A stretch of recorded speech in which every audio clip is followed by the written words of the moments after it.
If you like the video, make sure to like, subscribe, and comment for more videos like this. Have you ever genuinely encountered an alien being, humanoid, or tall gray alien, something otherworldly that still gives you nightmares? What did you see? I have a very interesting story. A friend of mine once told me that maybe he had witnessed an alien abduction. He and his cousin were traveling down a dirt road here in Central Florida, about 15 years ago, around 11 p.m. while a Chrysler minivan was driving a good 100 to 200 yards in front of them. He said out of nowhere, a huge burst of light shone over them for about 10 to 15 seconds. He said the light was so bright, they had to pull over. The idea came to mind that maybe it was a police helicopter messing with them or something. Trust me, these chopper pilots do that for fun around here in the Orlando area. But as quick as this immense light appeared, it was gone. However, they noticed something odd about the minivan. The van had pulled over as well. My friend then told me something very unnerving. The van proceeded, with no lights, reverse lights, or headlights, to pull forward about 15 feet and then reversed, with no lights, back to where it originally sat. Then drove to about the same distance at a 45-degree angle to the left, then reversed back to where it was. Then doing the same 45-degree maneuver to the right this time and then back to the same spot. My friend and his cousin had no idea what was happening. They decided, okay, let's go see what's happening to this driver. They thought this person driving the minivan could be having a health issue. They started their car and began to approach the minivan, but then the van suddenly vanished. In thin air, they said. A couple of days later they see the same minivan driving past them coming from the other direction. They decide to turn around and follow the minivan to find out what happened. They just had to know. They want to let this person know he is not crazy, and the fact they saw this whole thing happen was a life-changing experience. They caught up to the guy who was driving the minivan and asked him what happened that night. This man was English and in his 60s and was quoted as saying this: "I remember seeing a light and then looking at my rearview mirror and seeing you guys duck off. Vanish." My friend took this gentleman out for lunch and tried to get more out of him, but he swears he watched my friends disappear instead of him. My hat man was a gray alien. I never believed or watched anything that talked about entities, but one night while I was at my boyfriend's home, I abruptly woke up. I sat up and saw in the corner of the room was a fedora-wearing shadow man.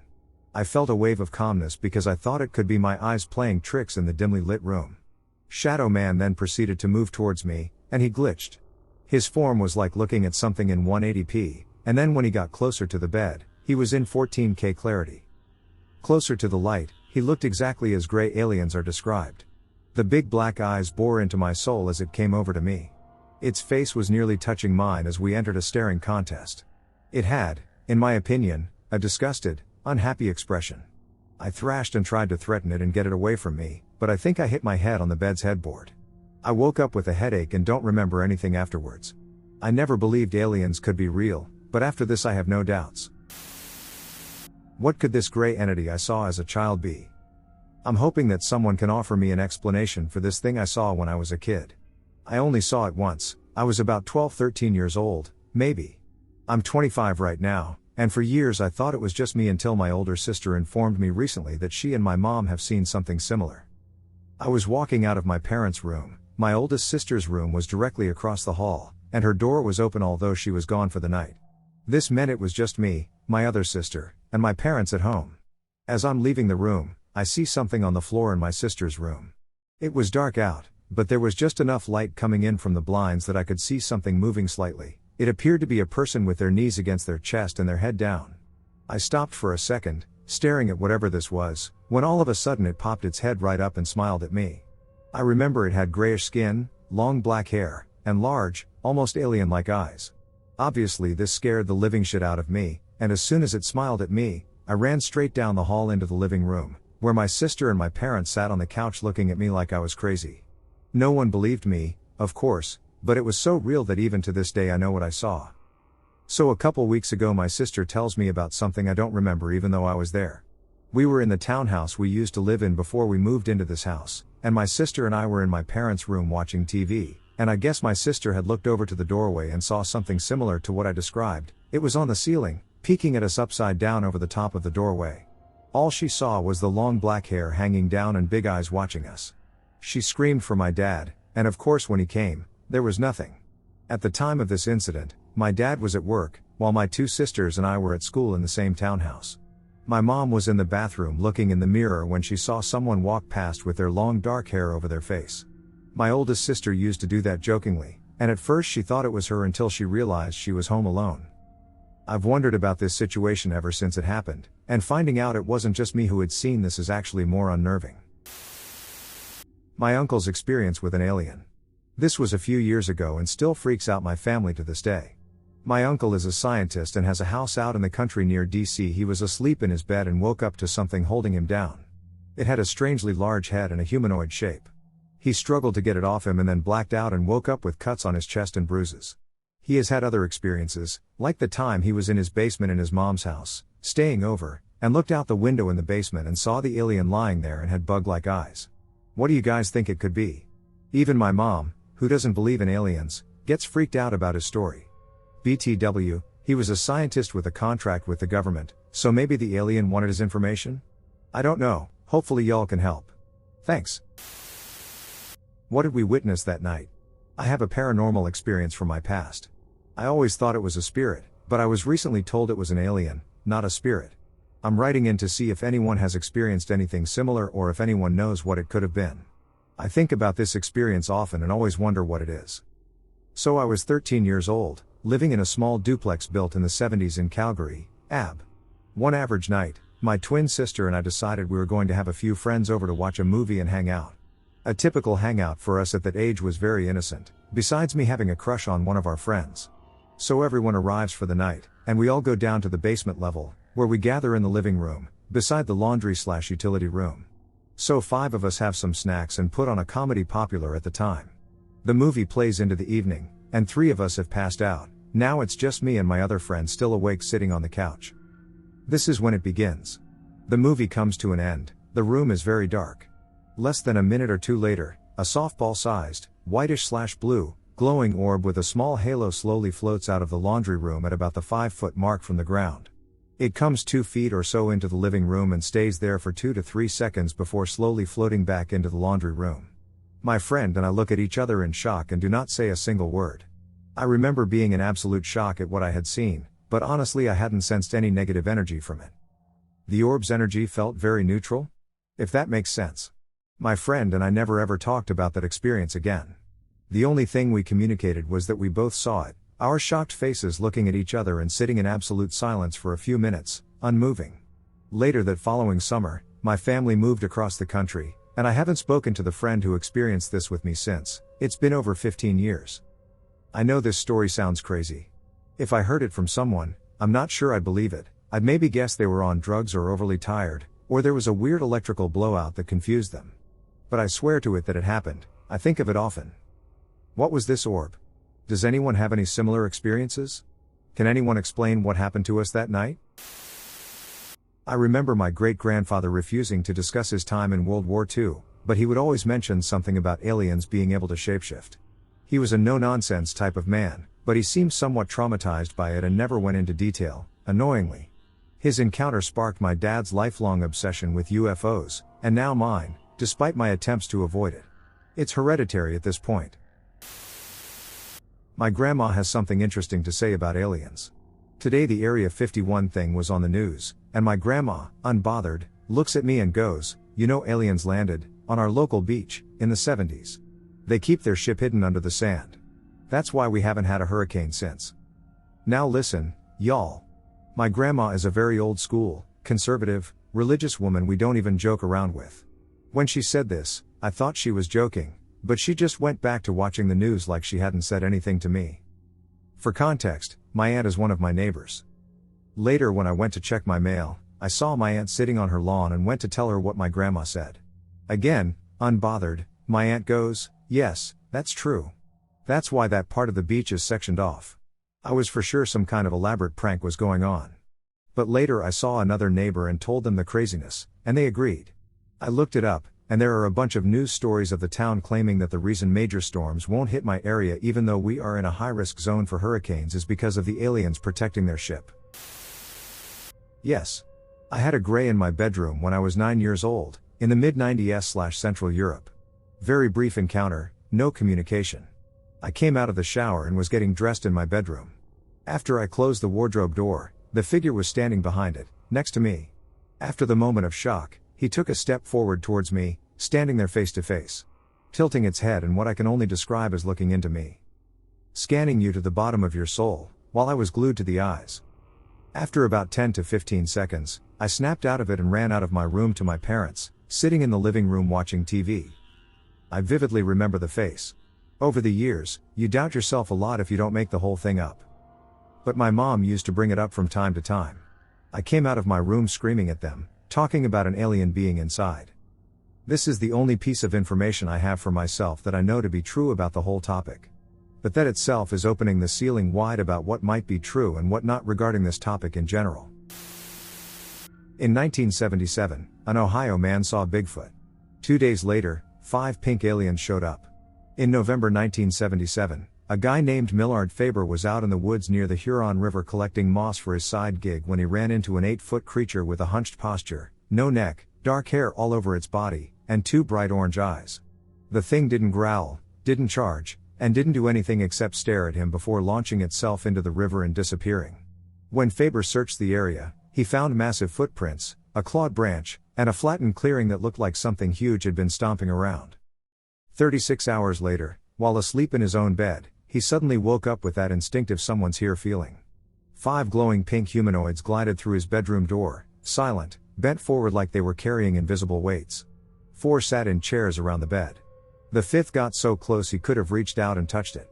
They didn't speak, but he said he felt them radiating anger specifically because he had reported his Bigfoot sighting to the media. He turned on the lamp, saw their faces clearly, panicked, and screamed at them to leave. And they did. The story appears in 2 separate sources from the late 70s, one version documented in Awareness magazine, and another retelling compiled decades later by researcher in just another tin-foil hat presence. Both accounts describe the same witness, the same timeline, and the same escalation from a straightforward Bigfoot sighting to a completely different category of encounter. My sighting of small greys. About 12 years ago, my wife and I were at an event in the western suburbs of Sydney, Australia. Into the evening, about a dozen of us gathered around a fire under the stars and had a few drinks. My wife saw them first, bending over and checking out the wheels on our car, which was about 3 to 4 meters away, but she didn't say anything to me.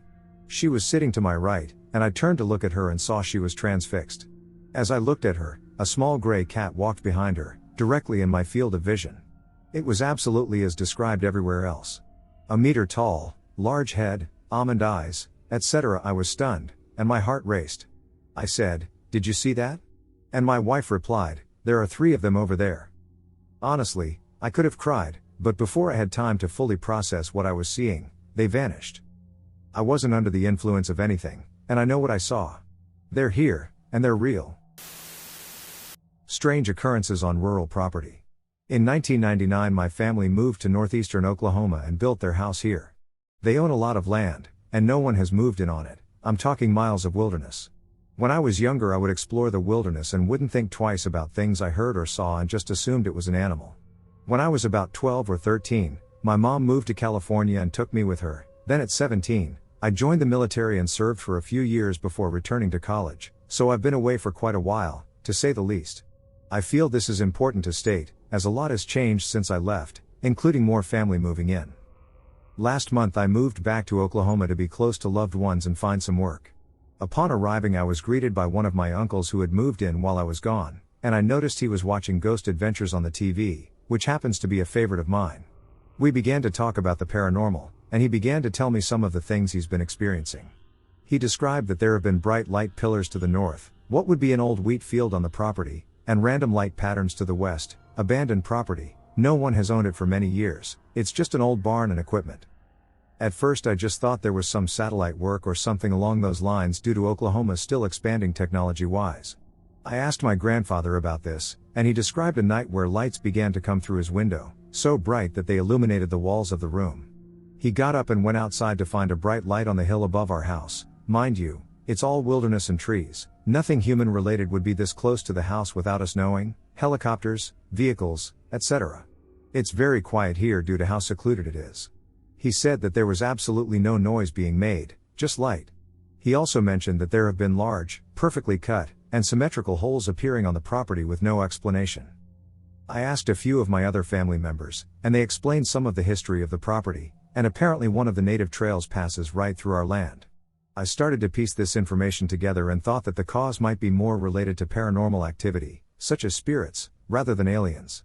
That's open to debate. Today is Christmas, and we were all in the dining room getting ready to eat when my grandfather lost consciousness and fell over. He explained that he felt dizzy. We shrug it off because he's getting old and he doesn't get around much anymore, so we assumed he stood up too quickly.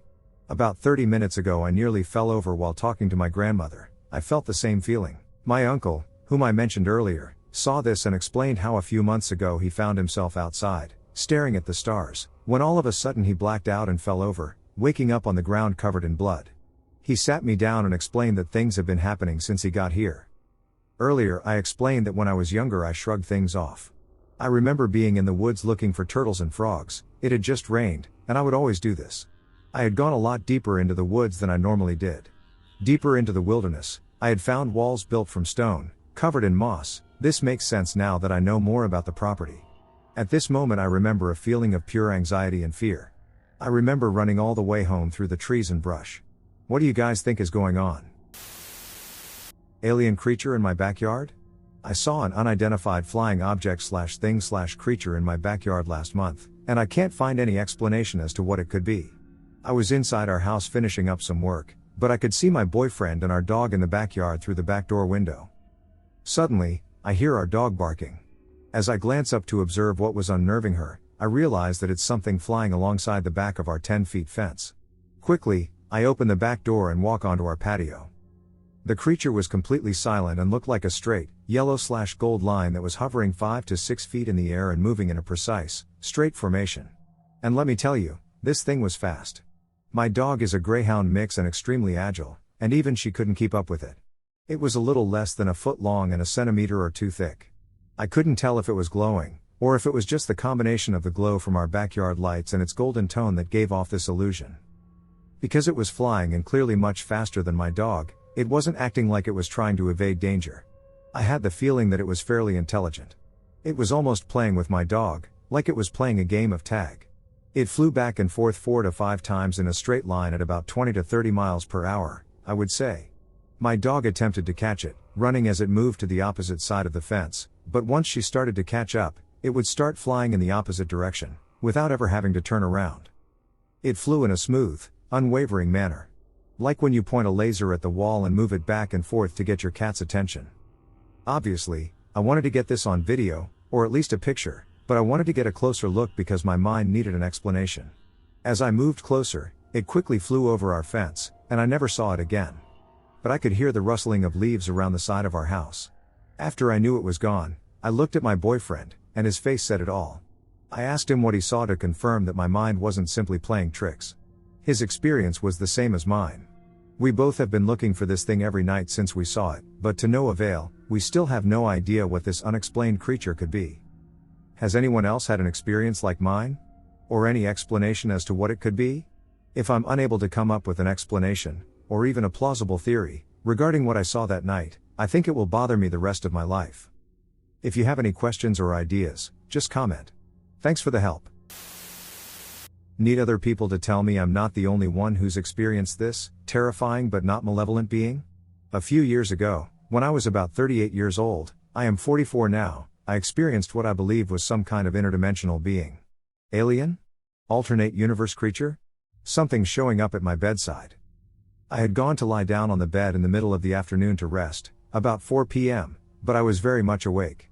Otherwise I'd just write this off as hypnagogic hallucinations. I was alone in my house, as my boyfriend was visiting a neighbor. All was quiet and incredibly normal. I was lying on my side with my eyes closed. Suddenly, I became violently aware that something was behind me, just inches away and leaning over me. Not only behind me, but just inches behind me and leaning over me. I thought to myself that I was just creeping myself out and that I should turn over to see how silly I was being. And then I thought, or heard? In my head, if you roll over, you're going to see something you shouldn't see. And I could not make myself turn over. At this point, the feeling of being watched by something so close it could breathe on me, if it had breath, I guess, was scaring me so badly that I struggled to hold back tears. I kept telling myself nothing was there, but I could not stop feeling like I was just inches away from some truly unknowable, alien thing that was intently focusing on me. This is the weird part, The terror came from just how alien this being was. I did not feel as if I were in danger, however. I did not sense any negative intentions from this being. If anything, I felt as though this entity was examining me. I felt from it, amusement, almost. I felt like I was an exhibit in a zoo, and this thing was looking at me the way I might look at a monkey doing something funny behind the glass. Don't get me wrong, I was so terrified that I was struggling not to cry, but the fear came from how alien this thing was and not from anything I felt from it. It felt like forever but was only about 5 minutes. The feeling slowly dissipated. I finally got the balls to turn around, once the presence was gone, and there, of course, was nothing there. Whatever it was gone. I didn't feel anything but relief, and the normal afternoon I was having before this returned.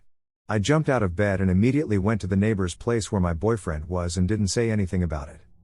Some other things, I have lived alone for many years, both before that incident and since, and I have never, ever, before or since, felt a presence like that.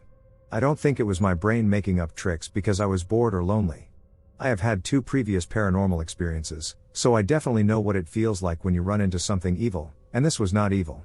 The experience was simply beyond the realm of fear. It didn't feel like a ghost, a demon, an angel, or a spirit guide. I'm not sure if I believe in those things, but I do wonder if it was something from another place, something natural and physical that we just normally can't see. Either space, like a cloaked alien or a traveler from another dimension, or hell, maybe even the person who was also living in that apartment in a parallel universe. I'm both relieved and slightly frustrated that I didn't have the courage to turn around, just in case I could have seen something else. So basically I'm asking if anyone else has had a similar experience, and if so, if you could share it. Or theories. I'm not normally one to say feeling something weird once in a while means something paranormal, but I know what I felt, and I know how terrified I was, and I cannot explain it. Thanks for listening to this. Humanoid figures I saw as a kid. When I was about 6, I was supposed to be sleeping in my room. All the doors in the hallway were closed except for my room, even the door leading to the living room. It was a really little hallway, so it was like I was actually trapped. My parents were watching a movie in the living room. It was all dark except my night light. I could see these strange, thin, humanoid shapes in the hallway. There were about 4 or 5 of them. They were white but almost transparent, just slightly. They were staring through my bedroom door at me, whispering to each other. They looked curious about me.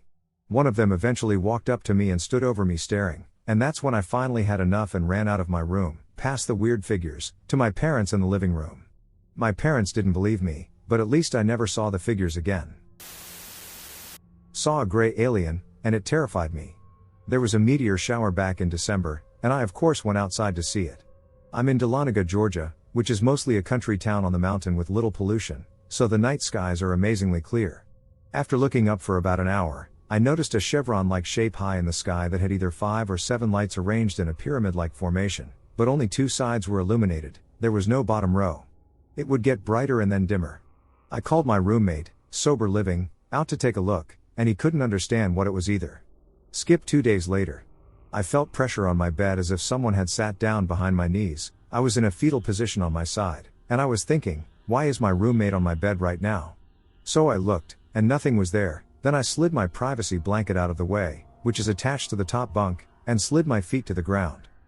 As both feet were planted on the wooden floor, I went to look left and stand up. There it was, a grayish-white alien measuring 3.5 to 4 feet tall, which I describe as see-through because I could see my TV and dresser behind it. It did have all black eyes. They weren't as big and almond-shaped as most people think, but definitely bigger than humans, no wrinkles, 2 slits for its nose, and 1 slit for its mouth.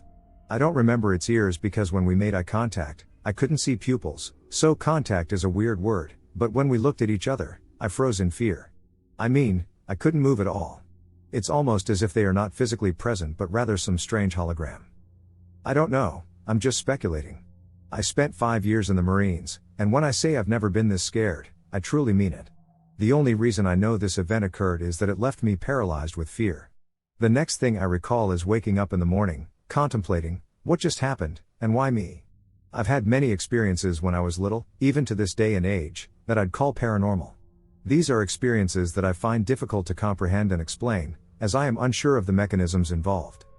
However, I am unsure whether these experiences are related or completely unrelated. I also feel this because of my fear that they're not nice? Or was I feeling what it felt when it looked at me? I have many unanswered questions. If anyone else has had a similar experience, please comment. I attest this incident truly happened, and I just want someone to validate that I'm not alone. Thank you. Alien or someone from the future? This encounter is the only paranormal experience I've ever had, at least that I can remember. It was many years ago when I was 8 years old. I randomly woke up in the middle of the night, not uncommon for me, and turned over in the bed to readjust. When I did that, I opened my eyes and saw a person, or humanoid-like figure, wearing a black robe that covered over its head with a hood and draped down to its feet. I remember seeing a string around the hood as well. When I saw this thing, I instantly knew it was real, and I knew it wasn't a random person in my house. Although I was at a loss for words to describe the sensation, I was certain that it was real and not a dream. It was way too real, and I remember the immediate fear that went through my body. The second I saw it, I grabbed my covers and yanked them over my head, went into a fetal position, and closed my eyes. I was terrified. I didn't know what I was seeing or why there was some random person/figure standing next to my bed. I lay there trying to calm myself down, refusing to remove the covers from over me. I felt protected under them. I eventually fell back asleep, and that was the end of it. I've never had any other experience even remotely like that. I grew up never mentioning it to anyone, thinking I'd be called crazy. Until I found this community just now. I felt comfortable enough and wanted to share my experience and ask for you guys' thoughts/opinions. I heard a story earlier about alien abductions, and it sounds very similar to what I went through as a kid. When I lived in the apartments, at a young age I would always have nightmares. This is normal for all kids, of course, for them to be so afraid that they cover their heads in bed, etc. Unless it's the mass population, lol, I would have these strange feelings and would be compelled to run outside as far as I could from the house. Obviously it was maybe 10 years ago, so my memory of why I did this is still foggy. There was a time I ran to my friend's apartment building, some blocks away, and I banged on the door, and his dad answered, and I remember telling him someone was out to get me. Then he simply tells me to go home, so I do. As if the trance broke, I went home still slightly shaken, but I was perfectly fine and slept well. So this happened so frequently. I remember my dad locking my bedroom door from the outside, with rope, so I wouldn't run away again. There was a time he caught me sleepwalking around the house at 11 p.m., but the rope didn't really help much. On a particular night, I had this insane feeling of fear and desire to get out of my room. I was so much in fear that I forcibly opened the door to my room, the rope snapped, and I ran outside. Everything after this went fuzzy, and I then remember it being around 6 or 7 a.m., and I was a couple blocks away from my apartment home. I remember just walking around, and I was legit wondering why I was walking this far away and how I stayed up the whole night. I walked back home and just in time to see my mom at the door. She thought I came out to help her with groceries, so I never really told her the truth. Not long after that incident, the nightmares stopped. I ended up moving farther south of Jersey. But the sleepwalking and the sleep-talking never stopped until this dad. This might be a normal thing. I felt compelled to share my personal experience with you all.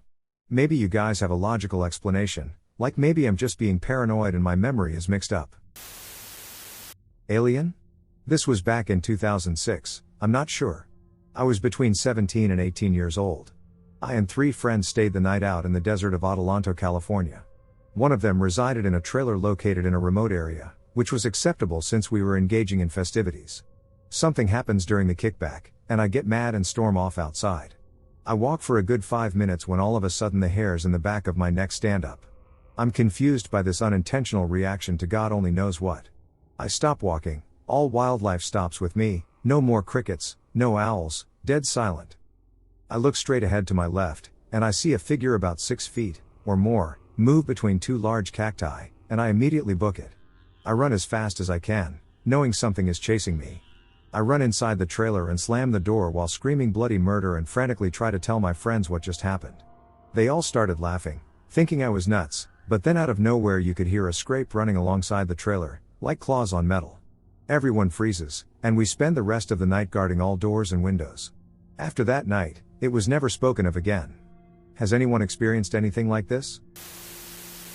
My late father claims to have accidentally met an alien face-to-face back in the 80s.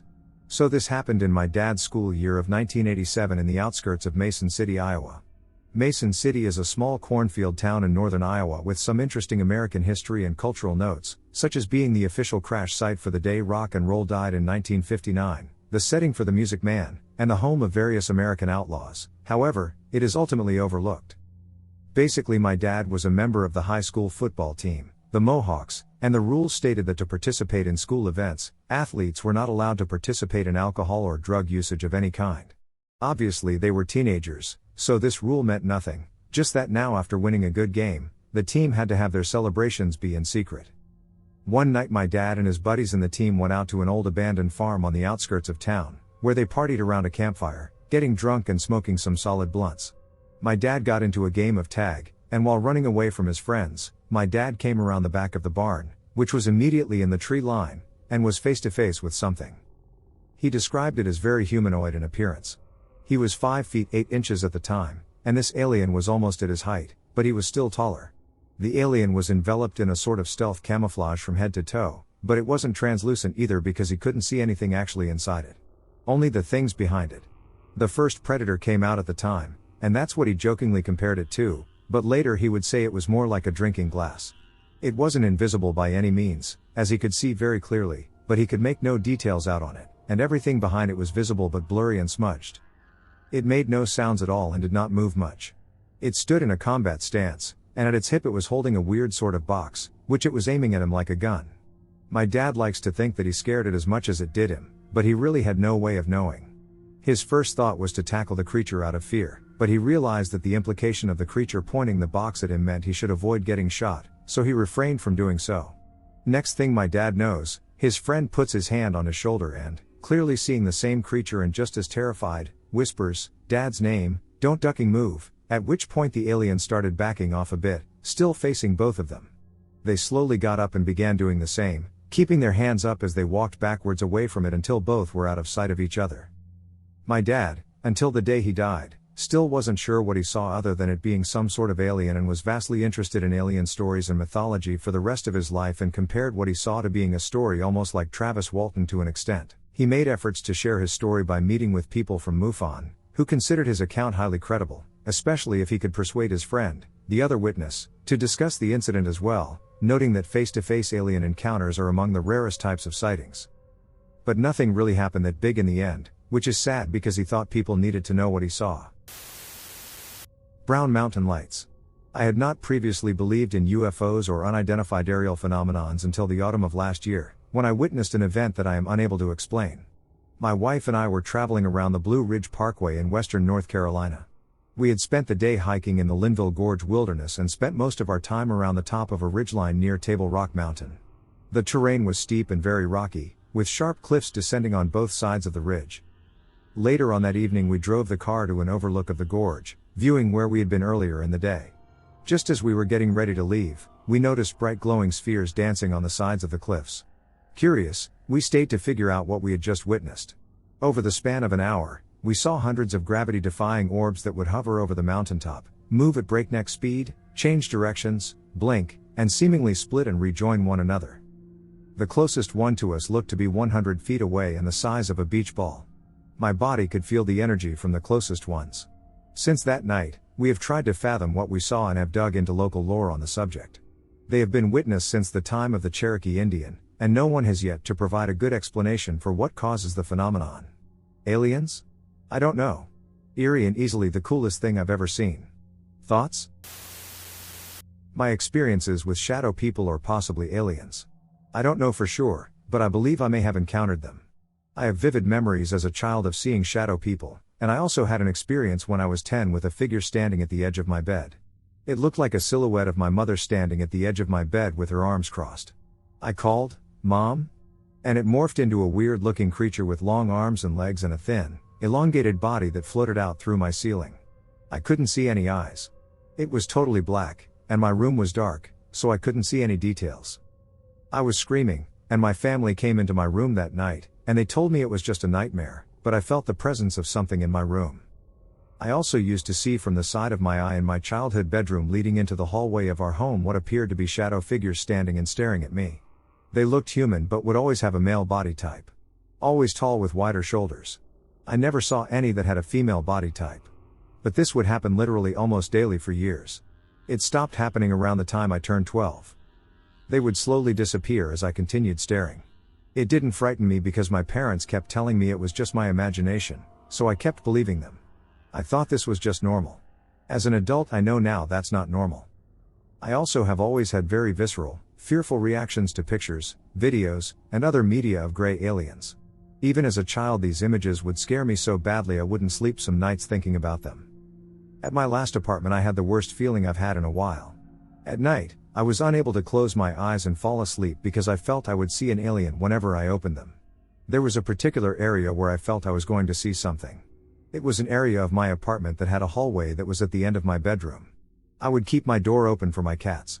I always had this nagging feeling that even when I closed the door to the hall, something was going to slam the door open and be there. I lived in multiple apartments. This was a more safe and upscale apartment compared to the others, and I never had this feeling before anywhere else. I also live in a new place, and I'm getting similar feelings even though I'm not living alone for the first time in a while. A feeling that something is behind me, or something is watching me. My cats have also been acting very strange, and the person I live with has even mentioned it. They seem to stare into the darkness of this particular bedroom. They stop, stare, and run in the opposite direction. At one point I saw both of them staring at the same time with their heads tilted like they were confused.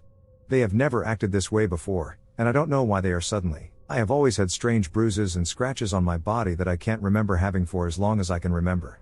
It got so bad DCF got involved because my school counselor was concerned. I have always made excuses to myself, thinking, I must have bumped myself, maybe I scratched myself, maybe my cat did it and I didn't realize, but it happens so frequently to this day I question what's going on. I also was unusually interested and drawn to the paranormal as a child. As soon as I could read, I was always going to the library and reading about the paranormal and asking my family to buy books of real accounts of paranormal experiences. This was as soon as 5, according to my family. I'm talking giant 700-page books that I would read and feel drawn to. I feel I was looking for information because of my experiences or things I can't fully remember, and I was seeking answers. I live in a small village far from any city, with only a few neighbors who also reside quite a distance away. There are trees everywhere I look from my windows. This story is 100% legit, by the way. It happened on summer break when I was 16. It's like 4 a.m., and I'm in bed lying down. It's pretty bright outside because it was summer at the time. I have a huge wooden balcony outside my room, which is right under our roof. It's really warm under my sheets, so I go stand on my balcony for a while. For some reason our chickens started freaking out and making loud noises. My theory is that they saw something on our roof, but at the time I didn't hear or see anything unusual, except the chickens, of course. I didn't think about the chickens too much and went back to bed. When I was in bed for about 5 minutes, I started hearing footsteps on the roof. Someone or something with 2 legs was walking on it.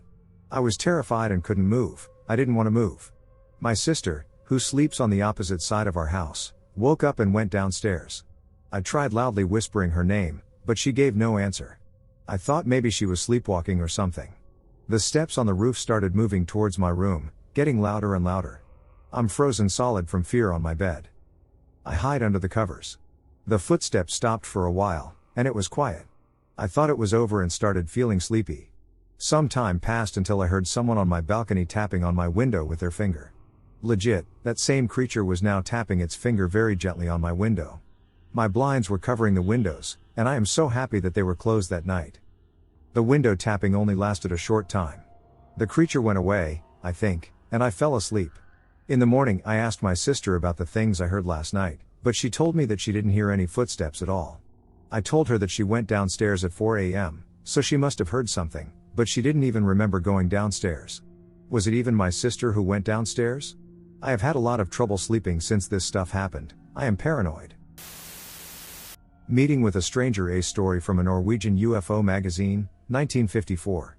The following story is about a meeting that the sisters Edith and Åsta had with a strange being in 1954 at Mosjoen, Norway. Sisters Edith Jacobsen, 24, and Åsta Solvang, 32, were on a buried trip with their uncle, Halvdan Jacobsen, on Øyfjellet this Friday morning.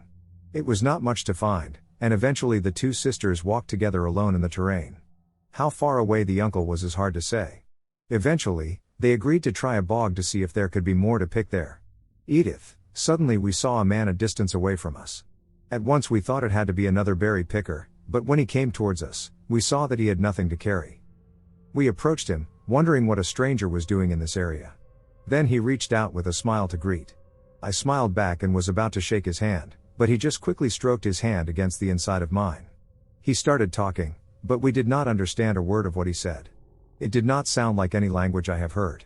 I learned a little German and English and took a course in Spanish and have heard some French and Russian on the radio. This language was very soft and melodic. It seemed as if it had few consonants and none at all for coughs or salivation.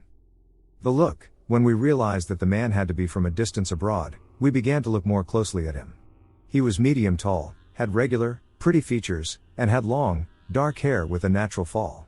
The complexion was nicely tan. The color of the eyes we did not notice, but I think they were very small and slightly sloping. His hands were beautiful and expressive, with long, fine fingers, like I could imagine that a master pianist must have. He had no rings on his fingers. He wore what looked like one coverall, but he had a wide belt around his waist, so it could have been pants and a blouse. The blouse fit snugly around the neck but otherwise sat quite loose. I could not see buttons or zippers or anything like that. The color was khaki brown. We did not notice the shoes. What we noticed most about the man was the genuine kindness he radiated. It gave one a safe and good feeling, so we did not become scared at all during this strange encounter. The smile convinced us that the man did not want to harm us. Do not understand, when it was clear that we did not understand him and he did not understand us, he brought out something to draw with. We went assuming it was paper and pencil, so we studied it not so carefully. He drew some rings, pointed out over the bog and at us, and one of the rings. Then he pointed to himself and another rounding. I immediately had the impression that he wanted to tell us something about the solar system, but it is very possible that I was wrong. The man made a sign with his hand that we should follow him. Then he turned and walked along the bog.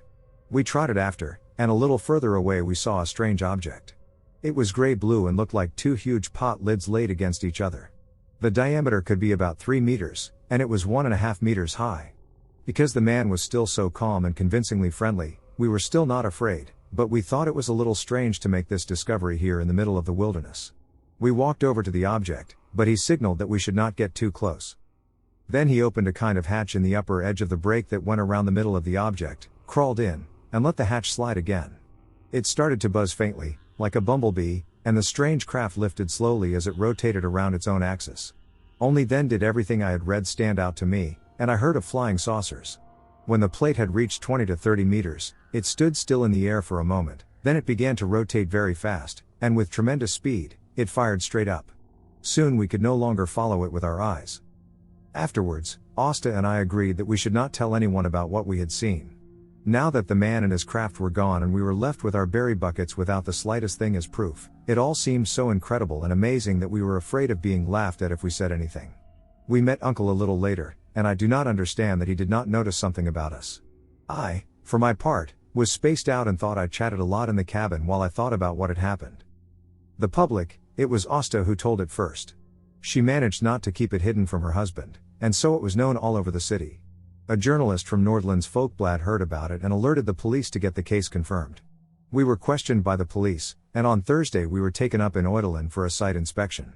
There were no traces, but that was not expected anyway, for 6 days had passed since it happened. Since the case became known, there has been a great deal of pressure on us from all sides. There have been lots of letters from individuals and associations that conduct research on flying saucers. We could not walk into town without being stopped and had to tell everything again. Many laugh at us, and many are angry because they think we're trying to keep the whole town for fun. But we have only told what we have seen and heard as best we can remember it. Alien Encounter, 1968. First and only alien encounter. I was about 8 years old living in my house in New Jersey. My bedroom window faced the street, and it was on the second level. I don't remember being levitated out of my bed. My memory picks up as I'm levitated in front of my window and then able to go out the window without it ever being open, and I remember thinking this is really strange but kind of cool, and I was scared for a few seconds, but as I entered into the spaceship, my fears went away because my dad was already in there.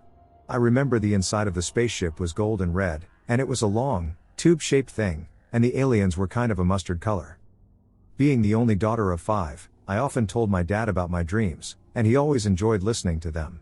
The next morning I was telling my dad about the dream, and he got very silent and gave me a really strange look and said, "I don't want to talk about it." In my mind, at that second, I knew it was 100% real and the same thing/dream had happened to my dad. We never spoke of it again. Yes.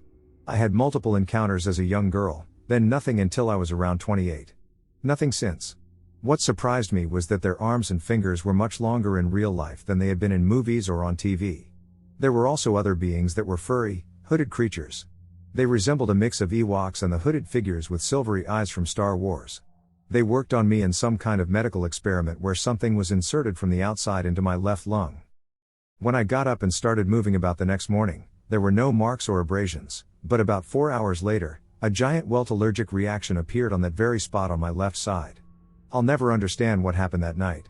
My boyfriend also experienced something that night, but he still refuses to discuss it. He said, "I'm not supposed to discuss it." We had both woken up screaming bloody murder and trembling. I also saw lights of many colors: blue, purple, pink, and green. It was beautiful, and I was magnetically attracted to them. Then the encounter started, and everything was very not okay from that point forward. My alien encounter. Back in 1980, we lived in Martin, South Carolina, in the deep woods. I was 15 years old when this incident happened. As a prelude to the story, my mother and I used to sit on our front porch and drink tea and would regularly see lights coming up from the forest near the Savannah River.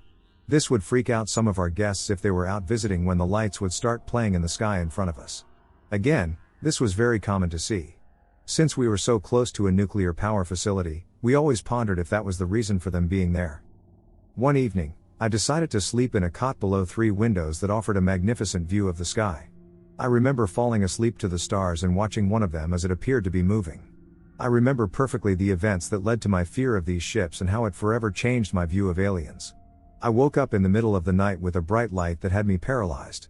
Realizing that I was unable to move, I tried my best to scream for my mother, with nothing but strange sounds being produced. My mother, who was sleeping in her room, came out to the area I was sleeping in because she said she thought I left all the lights on in the living room area, which I had not. When she entered the living room area where I was, she gasped and came over and pulled me away from the windows I was sleeping under, cot and all. She said I was bathed in a very bright light coming from outside above the house, and I was straining to scream and looked terrified. I knew at the time that they were trying to pull me up into the light, but I had no idea beyond that.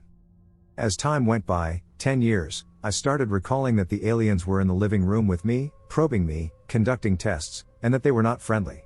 They eventually returned when I was an adult and had a lot of time to read up on alien encounters.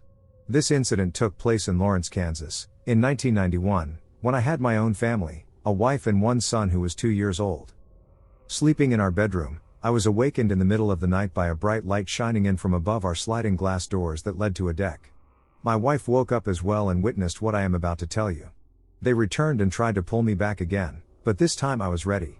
In my many readings I found an article where the person said to imagine committing extreme violence against them in your imagination, and it frightens them away.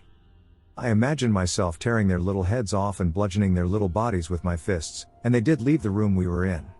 Many of you will likely be skeptical, but that is OPK, as I have learned that not many of us can imagine something like this where you are so helpless to do much as you are literally frozen. Not frozen in fear either. It is my belief that they have a way to invoke areas of your brain to feel fear to the point of you being unable to move. It is true that they can cause paralysis, but you do have control of your brain, or at least I did. I can also say that when you imagine extreme violence against them, they freeze in fear just as we do. I had a feeling that they were not aliens but live here on this planet as we do. I do know that they are not friendly and have no compunction in causing us harm. I feel that they are studying us to figure out how to rid themselves of us, and this may be a fight that we must all prepare for eventually. Both incidences did happen, and my wife will not live in the rural areas, so we live in the city now, where we have had no incidences since. My mother has since passed away, and she often spoke of that night. She said that when she came into the room that night, there were 3 of them standing over my cot. She said she believed she startled them, as she was holding a .410 shotgun when she burst into the brightly lit room. As for me, I am not afraid of them any longer and would love to chance another encounter now that I am older and mentally prepared. I will say that no matter who you are, it will frighten you to the core and change you in ways that are unimaginable if it ever happens to you. Take my advice, use your imagination against them. I have no pictures and no proof apart from the words of 2 people who are still alive. I do believe they are here for a reason and that they were here way before we were. My encounter with alien beings. Okay, I thought I'd share this. I've never told anyone about this before. You can believe it, not believe it, think I was dreaming, or whatever, but I can't prove it. I'm now 51 years old, and this happened when I was circa 4 years old, and it's always stayed with me. You're looking at circa 1973/4. I was living in a typical English mill town, rows and rows of terraced houses, and that's where we lived, in a house just like that. I was sitting outside the yard, with my cardboard box of toy cars on the pavement with my friend Michael, and we were doing what little boys do, playing with the cars. It was broad daylight, I don't know what time, but I guess you'd be looking at between 10 a.m. and 3 p.m. We heard a noise from the next door neighbor's yard, an organic sound, but not like words, I can't really describe it, but more like an almost continuous blue blue woo blue blue that doesn't describe it right, but it was clear it was like words but not words, if that makes sense.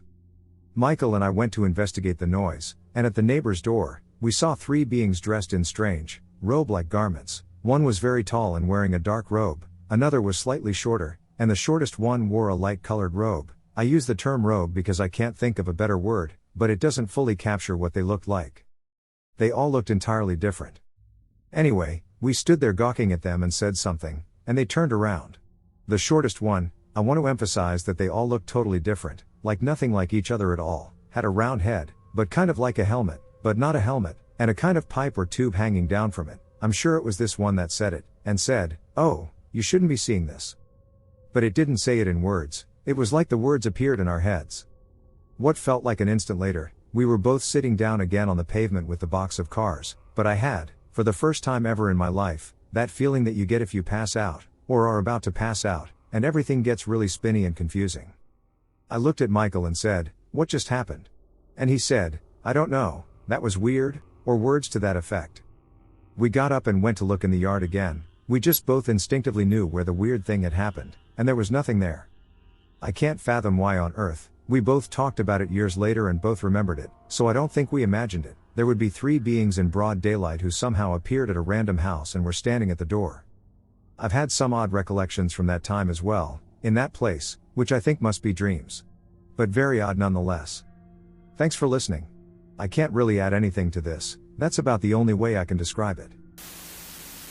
I had an encounter with a mantid alien, but things were not as they seemed. I have many stories to share, and it will be a pleasure to take you through the topsy-turvy experiences that have defined my life from the ages of 16 to 33. I was trying to sleep one night. Nothing new there. I was tossing and turning in my sleep. I was lying on my left side. Suddenly, I was turned onto my right side. I did not turn myself. And when I blearily looked up to see what caused this, I saw a giant praying mantis, looking down at me with glowing yellow eyes. We stared at each other for a moment. My hand brushed its leg, it felt leathery. Suddenly, it opened its mouth and jumped on me. Fear took me. I screamed, wrestling with it. But something seemed off. Its movement seemed playful, not violent. It wasn't hurting me. It wasn't trying to abduct me. But none of these thoughts ran through my mind in the moment. Eventually, it jumped off me. Although the creature and I were nothing alike, for a moment I could sense something from it. Something like frustration. Then, it skittered off, never to be seen again. I have many more experiences like this. These experiences include dreams, encounters, and sensations. Visited by large gray? So a couple nights before all this drone and orb stuff started happening, I had an extremely vivid dream. In the dream I had woken up in my bed and felt a presence in the room, and I felt scared. As my eyes adjusted to the darkness, I saw a huge, around 7-ish feet, gray alien standing over my bed. My 4-year-old daughter frequently sleeps in my bed with me, and it was standing on her side of the bed. I immediately freaked out and was trying to pull my daughter towards me while screaming at the thing to get out. "Leave us alone." But I remember feeling extremely dizzy and uncoordinated. As I continued to yell at it, it suddenly disappeared. But I then realized it hadn't actually left but had turned invisible because I could still see the outline of it, so I knew it was still there. I kept pleading for it to leave, and then I woke up still screaming. My daughter had woken up at some point, probably from my screaming, and asked me what was wrong. I held her close and told her I just had a bad dream. I have been so scared every night since, and I can't sleep in complete darkness anymore like I usually do. Has anyone ever had a similar experience? Thanks for listening. Was this an alien abduction? What kind of alien? What happened? So when I was a child, probably between 6 and 9 years old, I had this odd memory that may have possibly been an alien abduction. If so, I am curious as to what kind of aliens they might have been and what might have happened to me. So a little preface. During this time I had become interested in the phenomenon of aliens. I remember that about once a week at my school, my class would go to the library. I had discovered a section on aliens and other related things in the library and basically became obsessed for a short bit. I was fascinated but also scared by what I read in the books. These were more like short illustrative books, but the illustrations made the aliens look scary. Specifically what the books called the Greys. So over time, by reading these books, I decided I wanted to meet some aliens. Although in my mind, I wanted to meet some good aliens, as I read that not all aliens did horrific medical stuff on the abductees. So me being the smart kid I was, I decided the best way to go about this was to write a letter and mail it to the aliens. What can you expect? I wrote my letter about wanting to meet friendly benevolent aliens and wanting to see their spaceship and space lol. I mailed it with my dad's help, but I think he secretly tossed it after he pretended to put it out front lol. Well, a long time went by after I sent the letter, and nothing happened. I eventually forgot about it after my initial disappointment and moved on to whatever caught my interest next. However, after some time, several weeks to months, I don't know how long specifically, this event happened. It happened at night, and I was still awake during the first part of the event, so it wasn't like sleep paralysis, as I hadn't even fallen asleep yet. I was sharing a bedroom with my sister still, and our beds were by the window, which was at the head of our beds. She was already asleep, but I was still awake at this point. It might have been close to 11 p.m. or even midnight. I remember looking out the window and seeing many lights. They were right outside my window and arranged in an interesting pattern. It was like many lights arranged in horizontal lines. In a hexagonal kind of pattern. Anyway, I remember being, transfixed by these lights and, just staring really deeply into them, like I was being drawn into them. I don't know how much time passed, but at one point I remember thinking to myself that something must be aware of me or looking back at me. I felt freaked out by this and hid under my covers. Then things went dark. I don't know if something happened or I naturally fell asleep. I then awoke in a very groggy state, not the normal kind of feeling tired but like I was mentally affected in some manner, and my body felt very weak. It was bright white all around me. I was definitely not in my bedroom, and I was lying down flat on something. All I could do was look with my eyes, as I couldn't really move. I remember wherever I was, it was dome-shaped. And there was a strange symbolic type of writing in a banner-like pattern around the perimeter of the room I was being kept in. The room was bright white. Like glowing. Almost blinding. I did not see anyone in the room with me. But I remember feeling like I was not alone, which made me scared. I ended up giving in to the drowsy state or whatever it was and blacking out again. Then I woke up in my bedroom as normal. The only thing I noticed was that my lower abdomen was sore, but there were no marks or anything like that. The next night I had a goofy dream about being abducted by little green aliens and some big spider monster, but that was just a normal dream lol. Nothing strange, alien related, has happened since then. Back in 1995. I was 9 years old and had been visited by a Grey. Nothing significant occurred, apart from me panicking and rushing out of my bedroom to seek my parents. We still talked about it sometimes, since they liked to tease me about it. Now I'm in my mid-30s, and the topic came up again a couple of years ago. I explained how I'll never forget that face in front of me. It doesn't really matter what anyone else is thinking about this topic anymore. It definitely shaped my worldview and the possibilities of what might be real and what not. I have no idea about any other topics related to this and what is true and what is not, even though I, of course, went through every piece of information I could find. I've yet to see an accurate picturing of what I saw back then, so I dismiss most of the video material I've seen as not real. The entire encounter lasted approximately 20 seconds, during which I was mostly in shock and captivated by the deep, black eyes. The fear didn't come as much from the visuals themselves but from the feeling of being completely exposed to them. You feel helpless and unable to defend yourself, while it's able to look inside of you to the bottom of your soul. You feel extremely exposed. I developed a fear of remote places after that and was looking to have people around me just to feel more secure. It stood about a meter in front of me and took a step forward until I almost could feel it breathing. Just looking into my eyes and tilting its head slightly. Thick skin, wrinkled like an old person's, and slightly hairy. Pores. Very tiny mouth and nose. The eyes were big and oval, so black that you couldn't really make out how far they went out of the skull or how the light was breaking on them. Or maybe I just didn't pay attention to it at the time. So, without knowing anything for sure about what's going on behind closed doors. For me personally, it's real. I don't know any agendas, but they are here. It took me years to see how this encounter benefited me in developing a sense of my own spirituality. I was able to ask questions and break down the boundaries of what was real or possible. Today, I like to think about it as a wake-up call. A planted seed that would come to bloom much, much later in life. The fear I had of it for years changed places with gratitude. I was abducted with my mom in our yard when I was about 7. We saw the craft or whatever. The next thing I remember is waking up on my back. White light everywhere. I look up and there are 3 figures hunched over looking at my feet. Had baggy blue gowns and caps almost like human doctors wear. One in the middle looks up at me and jabs something into the sole of my foot and I pass out. I think they had blue skin and large but roundish black eyes, as opposed to the huge almond-shaped eyes that your average gray has. My mom only remembers seeing the craft as it approached, nothing else. Second encounter was spending the night at a friend's house. I was about 11. Woke up in the middle of the night with a fierce thirst. I had to walk through the living room to get to the kitchen, but I noticed something off as soon as I got there. I stood there trying to make sense of the strange feeling, and I began to notice figures moving around the room super fast. I mean, they were damn near invisible. I managed to track some of their movements, and it turns out they were zipping around picking up random objects and looking at them. They had to pause for a moment to look at the objects, so that's how I saw them. The really weird thing was, they'd hold the object directly to their face, like the one I actually saw zip to an end table I was standing by and basically press the TV remote to its face, then zip. At this point one of them sat down on the couch right in front of me. It was a gray type, but white, bald, with big black almond eyes.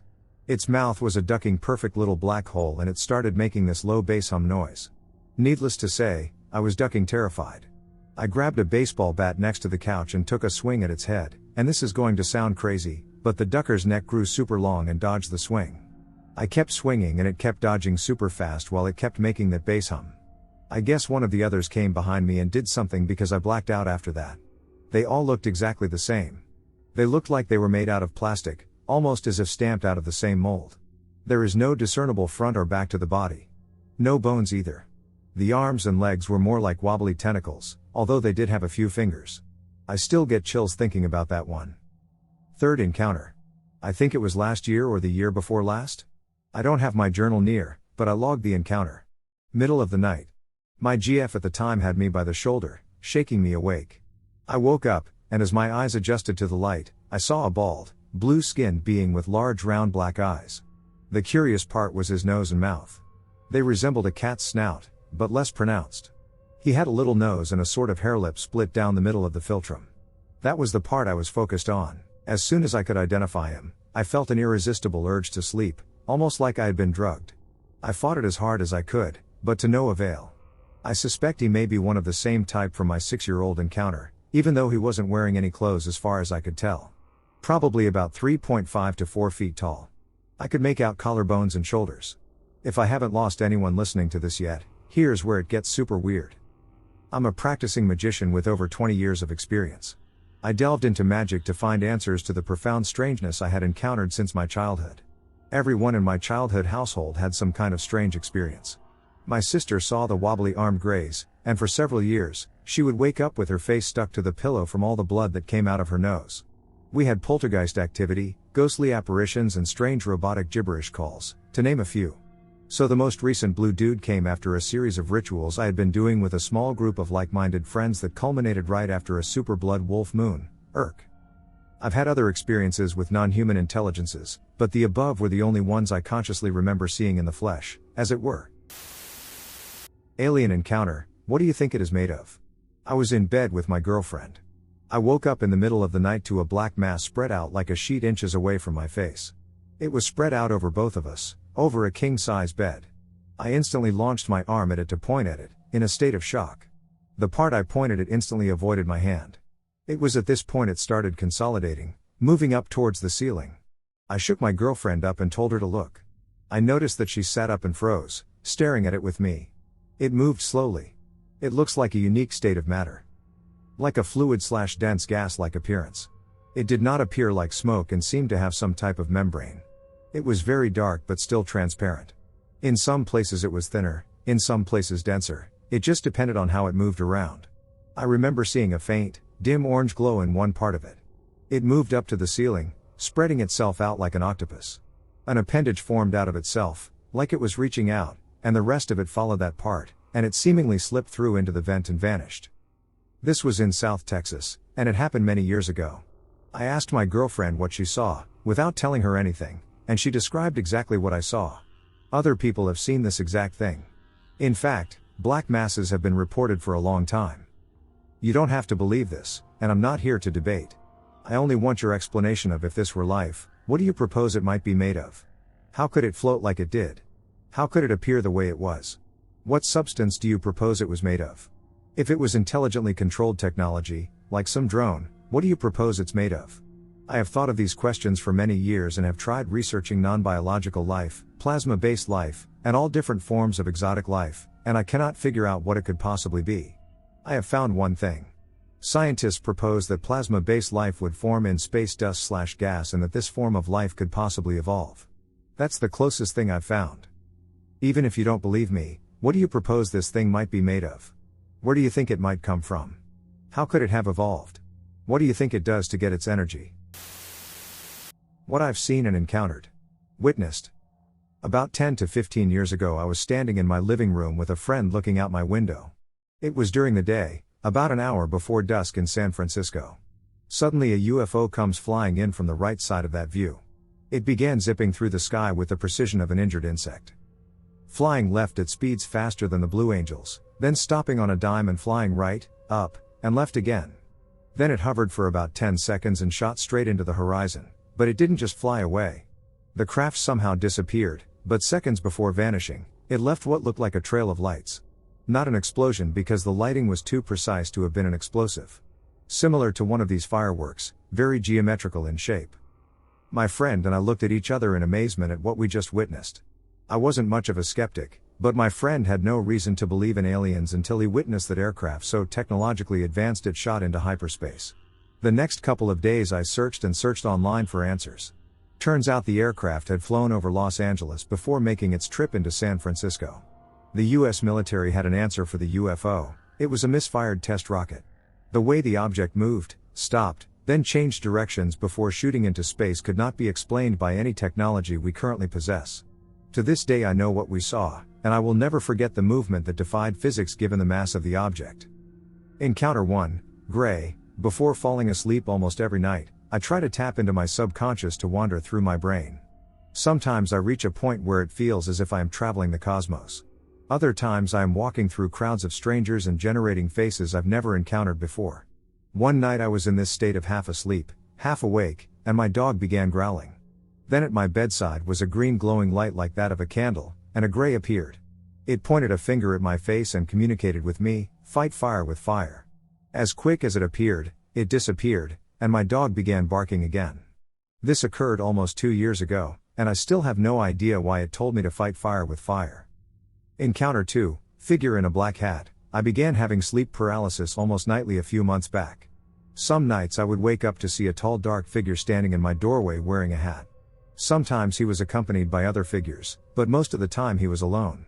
I freaked out and tried my hardest to break from the chains of my sleep paralysis while praying for a God to protect me from any danger this figure might impose. This fear and negative energy motivated my research into the sleep paralysis phenomenon. This dark hat cloaked man is very common with sleep paralysis sufferers, but one thing I noticed is everyone was calling the figure evil and a demon and having a general overtone of his negativity. This got me thinking, is the figure a negative being from another dimension, or are these people allowing fear to devour them and in turn creating a negative perception of this dark hat man? What if he were here to help? What if he was actually a spirit guide? I convinced myself the next time I see this figure I will project only positive thoughts and welcome him into my life. What occurred next was amazing. One night I was awakened in a sleep paralysis state. The figure appeared, and suddenly I broke my paralysis and walked through the dark man into another room. Then I doubled back and ran my finger along the doorway this figure stood in. I don't know what made me do this, all I felt was positive energy towards this dark figure. Then I walked back to my bed and lay down looking towards my ceiling. I felt at peace, which turned into a feeling of serenity. As I am staring at my ceiling in the darkness, lights begin to vibrate in a circular motion. I stood up and began walking through my house with profound thoughts. I have never felt so happy in my life. Every source of light glowing in the darkness changed from its regular white/yellow hue to glowing blue. The blue glow made me feel at ease. For the first time in my life I was looking out my window in the middle of the night into a dark empty street, and I felt safe and at peace. My thoughts were racing, and I wrote them all down. I was seeing the world completely differently. Everything was energy, positive and negative. I wrote so much and saved it to share at a later time. I believe the man in the hat is a spirit guide, and if you force negative or positive energy on others, they'll reflect whatever energy you are emitting. Conclusion: when we encounter or witness the unknown, our initial reaction is to force a negative perspective on the situation. Are they here to harm us? Is that figure a demon? Or are we so worried about saving our own life we forget to enjoy what we're experiencing? Don't let fear control your encounter. Be brave by reaching out to anything unknown. They sense your negativity and will respond appropriately. Furthermore, they sense your positive energy and could bless you with a once-in-a-lifetime experience. I was abducted when I was 15. I saw light that seemed like it was daylight coming through my window. I saw a cloaked being at the foot of my bed. Immediately I thought to myself, that's an alien in a cloaking suit, and thought that this was absolutely normal. I floated up to the ceiling. I saw myself floating outside of my body, exactly like a camera drone linking directly to my mind. I panicked, thinking that I would be crushed into the ceiling, and I went unconscious. I brushed it off as an impossible dream. Nobody could levitate through your ceiling, right? When I was little, I remember talking to a blue hologram of a very kind woman that reminded me of a kindergarten teacher. I couldn't make out her face. I asked her if she was a queen ant, and she said yes. I think she was humoring me. I always assumed they were dreams. They could be dreams. When I was little, I remember having bad nightmares. I remember being shown green holograms of little humanoid animals. I selected one, a porcupine, and he would help me in my dreams when I was scared. I'm pretty sure he still shows up. This could just be my brain, but I don't know. I have dreams of doing personality tests by myself and sometimes in groups. Again, these could be totally normal dreams. I think that they have technology that interfaces with your mind. I think that a lot of, probably most of, their observations and studies are done with sleeping people in their dreams. As a child, I would wake up in the air and then hit the ground. I always figured this was me rolling out of bed and waking up just before I hit the ground, and now I'm not too sure. Now maybe I think these were lighthearted pranks or maybe a way to get back at me because I was annoying. I was never harmed by falling. Last year I had an encounter in my living room with a gray. It entailed a long procedure trying to get me to look towards a certain direction. I was shown a picture of my living room, where there was a Christmas decoration that wasn't there. I was showing the room that I was in from different viewpoints. Almost immediately I thought somebody must be showing me a picture. I'm not certain if this was me coming to that conclusion, or if I was aided by some sort of mental nudge. When I thought about the safety of my family, I thought to myself, they would have the ability to poison me if they wanted to, and since they didn't, everything should be okay. I'm not sure if this was a mental nudge, but this logic checks out. At one point, I was viewing the room that I was in from what I would describe as a drone that slowly moved around. I don't have the ability to render a room in my imagination from different angles as if it were a video feed. Eventually, I saw the outline of a gray. Light was bending around it, and they looked like they were made of the wood of the stairs and the banister. Eventually, I saw their eyes. I heard telepathy, basically hearing without your eardrums. I heard the words concern, and then fear. And I felt a tingling coming over the top of my brain like somebody let a blanket of energy float down and touch the top of my brain. My eyes spasmed, and I think I was being forced into REM sleep. Then went unconscious. When I woke up, I went to bed. I was only curious the whole time. I was super curious. Probably too curious. The technology was novel. I was definitely distracted by the technology. Things like tchotchkes on shelves occasionally wobble, things occasionally fall over, and things occasionally fall off walls. Sometimes there's knocking. I always brushed it off. Is it the result of blasting from a local quarry, an animal running on the roof, or what? Now I'm not too sure. Now maybe I think that somebody's trying to make me look in a certain direction so they could get access to my brain through my eyes. Maybe I'm making connections that aren't there. Maybe somebody slipped me a hallucinogen in error, like maybe the food delivery guy. But I tell you that experience I had last year was real. I was awake, alert, and sober. I don't drink or do drugs. My friend and I were skateboarding up and down my street and decided to go down the church ramp a few times. The church is tall, but there is not much room inside. The literal driveway holds about 5 cars. This church is roughly 300 meters from my house. My road ends, and the church is immediately to the left, with a graveyard. Anyway, we were just taking a break and talking. If you look forward, you see acres of field and a small downward slope. I notice a plane or something in the far distance. We talk for no more than 15 seconds before I look up again to see the ducking thing is now above us. It is a common description, a big, triangle shape that makes no sound at all. There were red lights on each of the 3 tips. No heat or wind was felt coming from it. No dogs barking, nothing. We run back to my house and look out the window, where it moves into view and continues to hover. At the time we were 17 but still scared. Then, it took off from hover to high speed and was gone from view. I asked the 3 neighbors around us. None of them were seen. I try to bring it up sometimes with my friend, but he never wants to talk about it. That was 17 years ago, wow. I had no missing time, it was the first thing I checked. I was a big X-Files fan. No idea why it allowed us to see, but it cemented my lifelong love of everything paranormal. My alien encounter. This encounter happened a long time ago, back in the mid-90s. It has taken me many years to piece together what exactly happened. After hearing some information about the correlation between owls and aliens, it sparked my memory. This took place on Davis-Monthan Air Force Base in Arizona. There's a section of desert that I would walk through on occasion as a shortcut. People rarely went over there because it was just desert on the edge of the base. But one day we found a dissected cat in there. All of the organs and internals were removed. Some time passes, and then we find a dead rabbit that's been dissected in the same manner. Then later a dog was found in the same way. I chalked it up to some kind of Satanist or future serial killer. Fast forward to one night around 8 or 9 p.m. I was dropped off at the front gate, and I was going to walk home. It was pretty dark out, you couldn't see much in the desert area. There wasn't a full moon or anything. At the center of the base, there's a searchlight in a tower. The searchlight was pretty powerful and spun quite slowly, revolving only every minute or so. I was at the edge of the base, so the light wasn't compelling there, but when it spun, it illuminated the area just a tad. At one point as the light was scanning by in the distance, I saw what looked like a toddler standing alone out in the desert.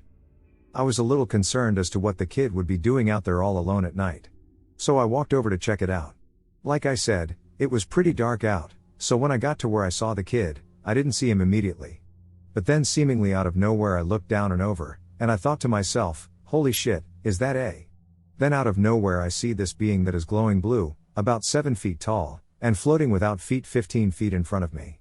It was a scary looking dude that was wearing a white gown.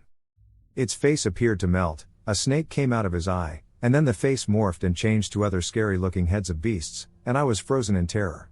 Then, quickly as it appeared, it disappeared, and there was a 3-foot white owl with a white, peachy looking human face standing before me. When I could finally move my limbs again as the fear was fading to an unnerving curiosity of the owl.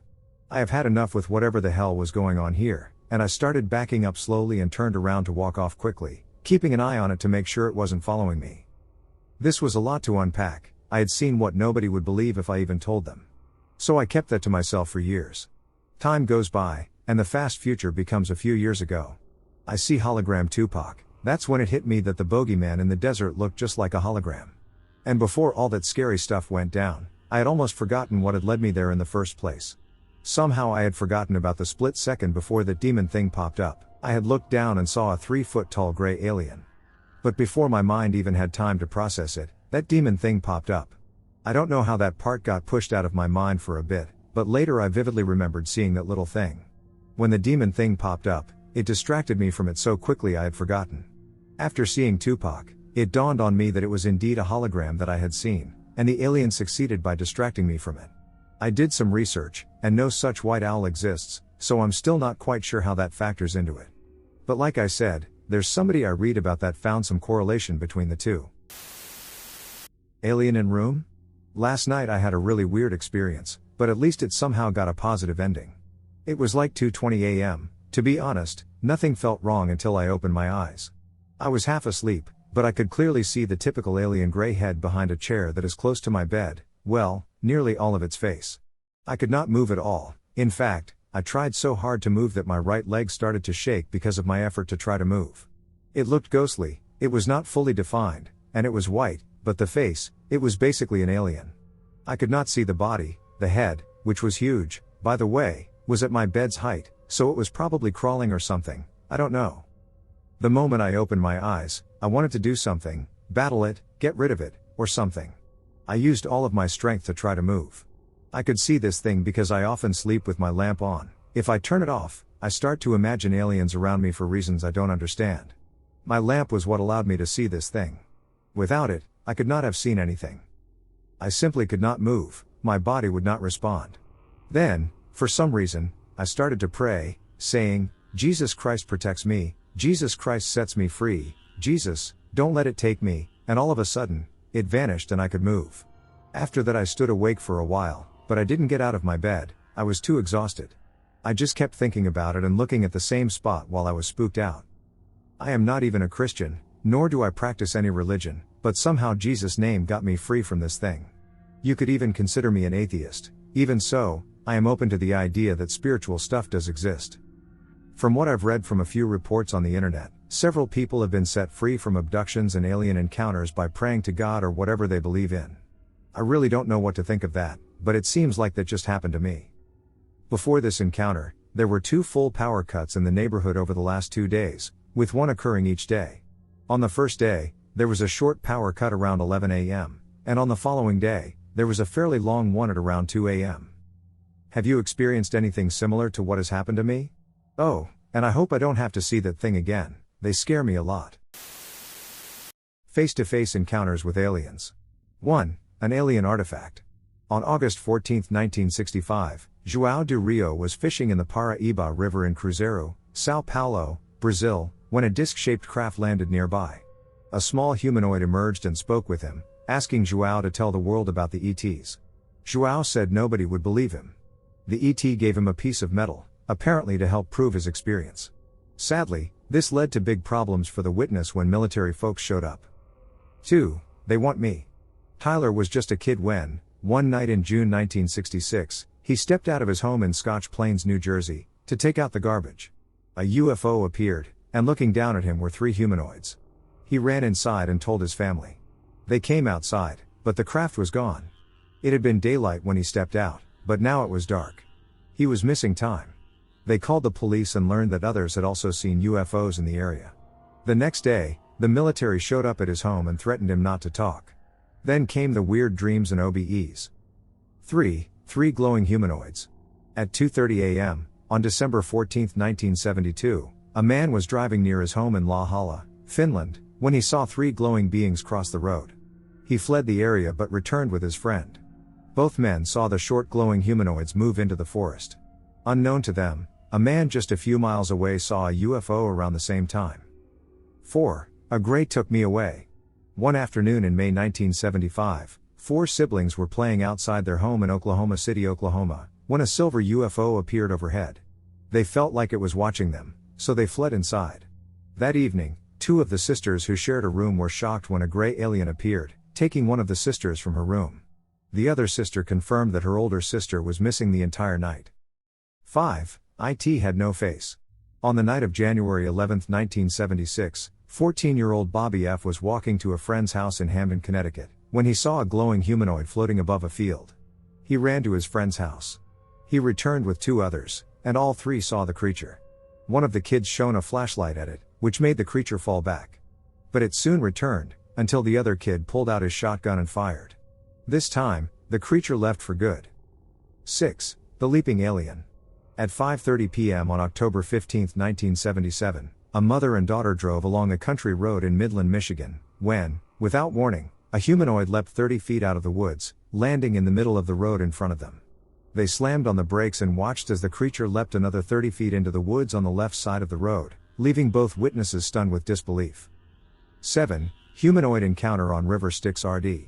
On the night of May 1982, 2 men drove along a country road in Chatham, Ohio, when a glowing object appeared high in the sky. Suddenly it zoomed closer, revealing itself to be a metallic craft with windows. Inside, they could see 3 aliens looking at them. The craft darted off, and they drove home, only to realize they were missing 30 minutes of time. 8. It was comforting me. One night in July 1994, a young girl woke up in her home in Verona, Wisconsin, to see a strange figure looking in the window. It glowed with white gold light and had a bald head, small dark eyes, and 4 fingers on each hand. She had the feeling it was there to protect her. The next thing she knew, morning had arrived. The encounter started the witness on a lifelong search for answers. 9. I felt inexplicably happy. One night in fall 2011, a young woman woke up in her home in Alabama to see a tall gray alien looking down at her. Instead of reacting with fear, she felt a strange sense of amusement and surprised herself by laughing uncontrollably. The gray alien disappeared. That week she made a pivotal decision about the direction of her life. 10. I was in complete disbelief. One night in July 2019, a Reiki healer was shocked when a gray alien appeared in her bedroom. She was unable to move and was initially terrified. But as the alien appeared to examine her with curiosity, her fear evaporated. After the encounter, she was affected physically, mentally, and emotionally. Her husband slept through the whole encounter. I feared that I was abducted by aliens. I've never really believed in aliens or extraterrestrial life for a long time until I told my friend about what I described as a weird, extremely realistic dream. When she started to point out weird aspects of my dream, I started to get really scared. And now I'm worried that I've been abducted by aliens. This is my story. About 3 or 4 years ago, I was in my bed half asleep when suddenly a blinding light illuminated my pitch black room. The light had fluorescent qualities, and it looked like the light was extremely large. I will never forget the image of a man's face with a pilot hat with goggles looking straight at me, his mouth yelling something indescribable. The last thing I remember is the womp womp sound that helicopter propellers make. I don't remember anything else. What weirds me out is that even if my dreams are very lifelike, in the back of my mind I always know that they're just dreams. But this experience felt like reality. You know how you dream and you just wake up and remember the dream? That didn't happen to me. I'm kind of paranoid that it's going to happen again. I'm pretty sure I was abducted by aliens when I was 12. I need some kind of guidance or affirmation. It's been about 7 years since this event occurred to me, and while it brings absolutely no problems to my life, PTSD, anxiety, etc., it's still an experience that has always lingered in my mind. The experience always comes back to me at least once or twice a week. Anyways, it's your choice whether or not you choose to believe this. I'm stressed about sharing this because I don't want to look like some sort of delusional person, or I don't want people to think I'm crazy. Anyways, let's just get on with it. I was 12 years old, on summer vacation. I've lived in a central PA college town for 6 years at this point. It was your typical, nice suburban neighborhood. I've never had an issue with dreaming, lucid dreams, or sleep paralysis, and I still don't. I have tried to convince myself multiple times over that I somehow had a night terror. But the more I reflect on the events, the harder it has become to convince myself that it was just a dream. I remember waking up at around 2:40 a.m. It started with nothing out of the ordinary, but once I gained some of my senses from waking up, I felt a pit in my stomach. I was fully awake and conscious, but for some reason I simply could not move. I could only whisper as well, a parallel to as if I were having a nightmare. I've always had a level of control in my dreams, a level of awareness just by putting things together. I knew for a fact I was awake. Everything was there. I was trying to grasp what's going on when an extremely tall, slender figure walked in my room. To this day I'll never forget what this creature looked like. It could be best compared to a Kaminoan from Star Wars, based on appearance. Surprisingly similar, to be frank. It was tall, white, and extremely slender, and it seemed like it had no bones. It had long fingers and black eyes with yellow pupils. I looked it in the eyes and had this feeling of awe, marvel, and terror that I still can't re-experience or describe to this day. It emitted a bright, white glow that lit up my room like a nightlight. This is when my memory gets slightly more hazy. There are mental pictures that I have never forgotten. The creature whispered, "Come now," with persistence and a slight hint of menace in the voice. I obliged without question, likely due to a combination of lack of sleep and the fact that I could not comprehend a single aspect of the situation. I remember getting out of my bed and walking downstairs in such a surreal way. I was not floated or carried out, but somehow as I followed the alien downstairs, I made no noise. I had no socks on and had a flight of wooden stairs, but I legitimately made zero noise whatsoever. It felt like I wasn't even touching the stairs. It's so hard to describe because it felt like I was practically deaf since I couldn't emit any noise. The alien thing is waiting for me in the kitchen. I take another look around to affirm I'm not dreaming. I see my dog at the end of the kitchen shaking, tail between her legs. She only made small whimpers but somehow did not bark or growl. By this point I'm sweating profusely. I can feel my body, and I've run out of excuses that I was dreaming. I see the alien standing there, almost looking indifferent. Another thing I won't forget is the pure lack of emotion the alien displayed. It could have felt anything at that very moment. I'd never be able to guess what it was thinking. Out of nowhere, I decided to tell it a single sentence, the only thing I ever said to it: "I don't want to." I felt raspy, exhausted, and sick to my stomach because of all the events. It took effort to say something as dumb as that. It walked towards me, no sound being emitted by them either, and grabbed my arm. Its hand felt clammy and burned to the touch.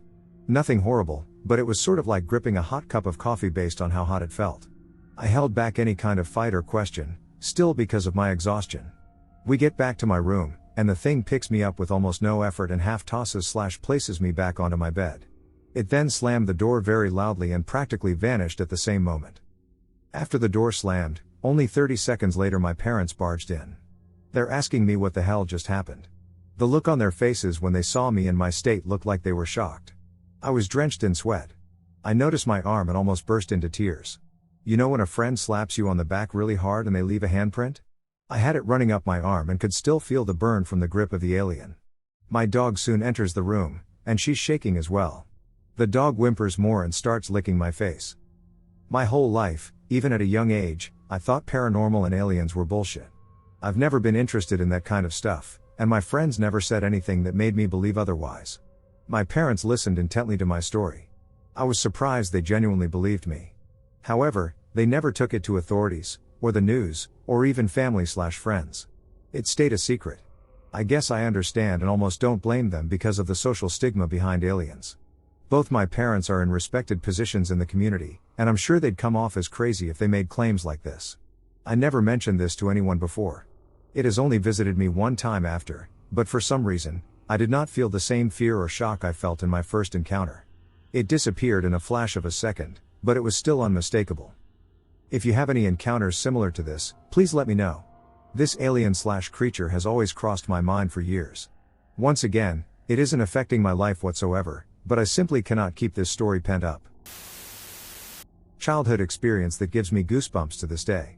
Let me start off by saying I'm currently 21, I have no mental health issues, and I am a functioning member of society. I'm not religious in any way, but this experience has haunted me since I was a child. This is genuinely real, I can say with the utmost confidence. So when I was around 6 to 7, I was in my mother's bedroom watching Looney Tunes. My mother and my sister were in the living room watching a movie.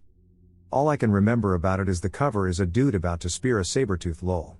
But as I'm watching TV from the end of the bed, there rises a roughly 4 to 5 foot creature with an oval-shaped head and body.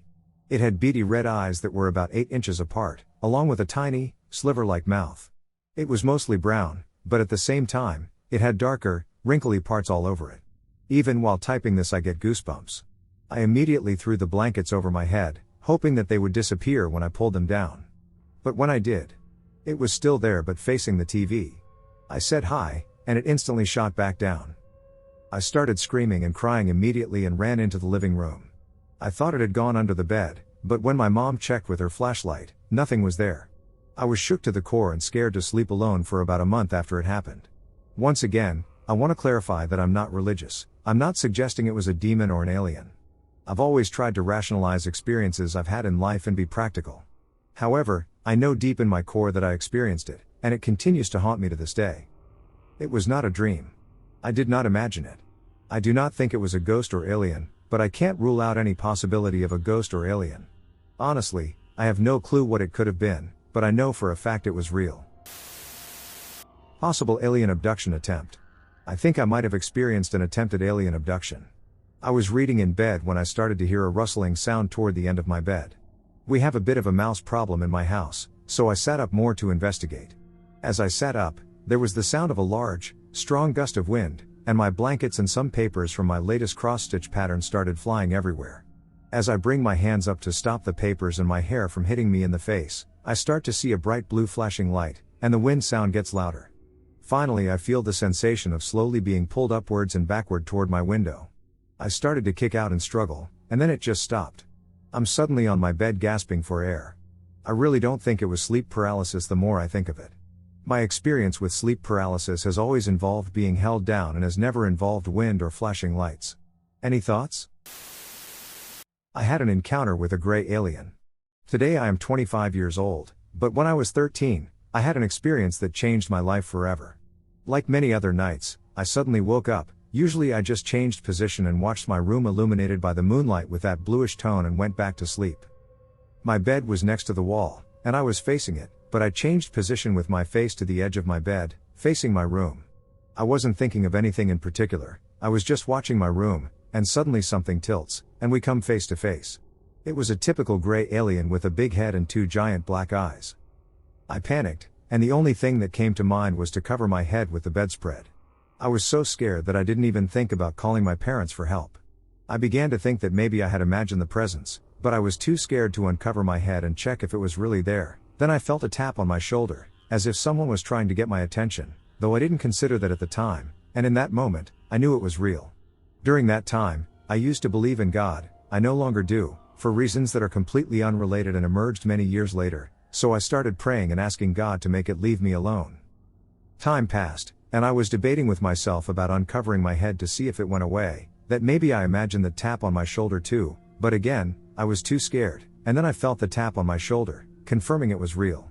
I continued to pray and hope for it to disappear. I am uncertain how much time elapsed, but it seemed like an eternity.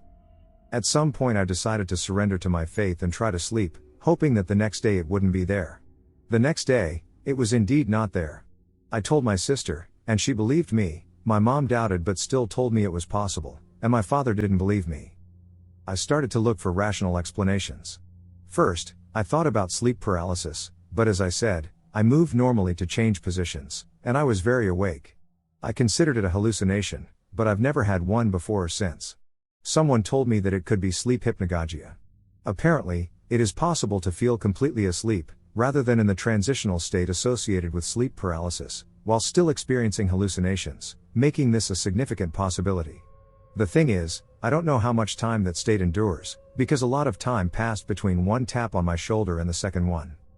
I thought about an animal like a cat or a mouse that being that close could have given the impression of a face with big black eyes, but it can't be because it was at the level of my face when he tilted his head, and my face was on the edge of the bed, so it could not be something standing on it. The only other logical explanation was that I imagined everything, but it doesn't explain the tap on my shoulder on two different occasions. However, I cannot dismiss the possibility that what I experienced was indeed real. Today I regret covering my head. If it wanted to harm me, it would have done it. It looks more like it wanted to call my attention, but I don't know what an alien would want from a 13-year-old boy. I can't remember the face in perfect detail. I was in shock.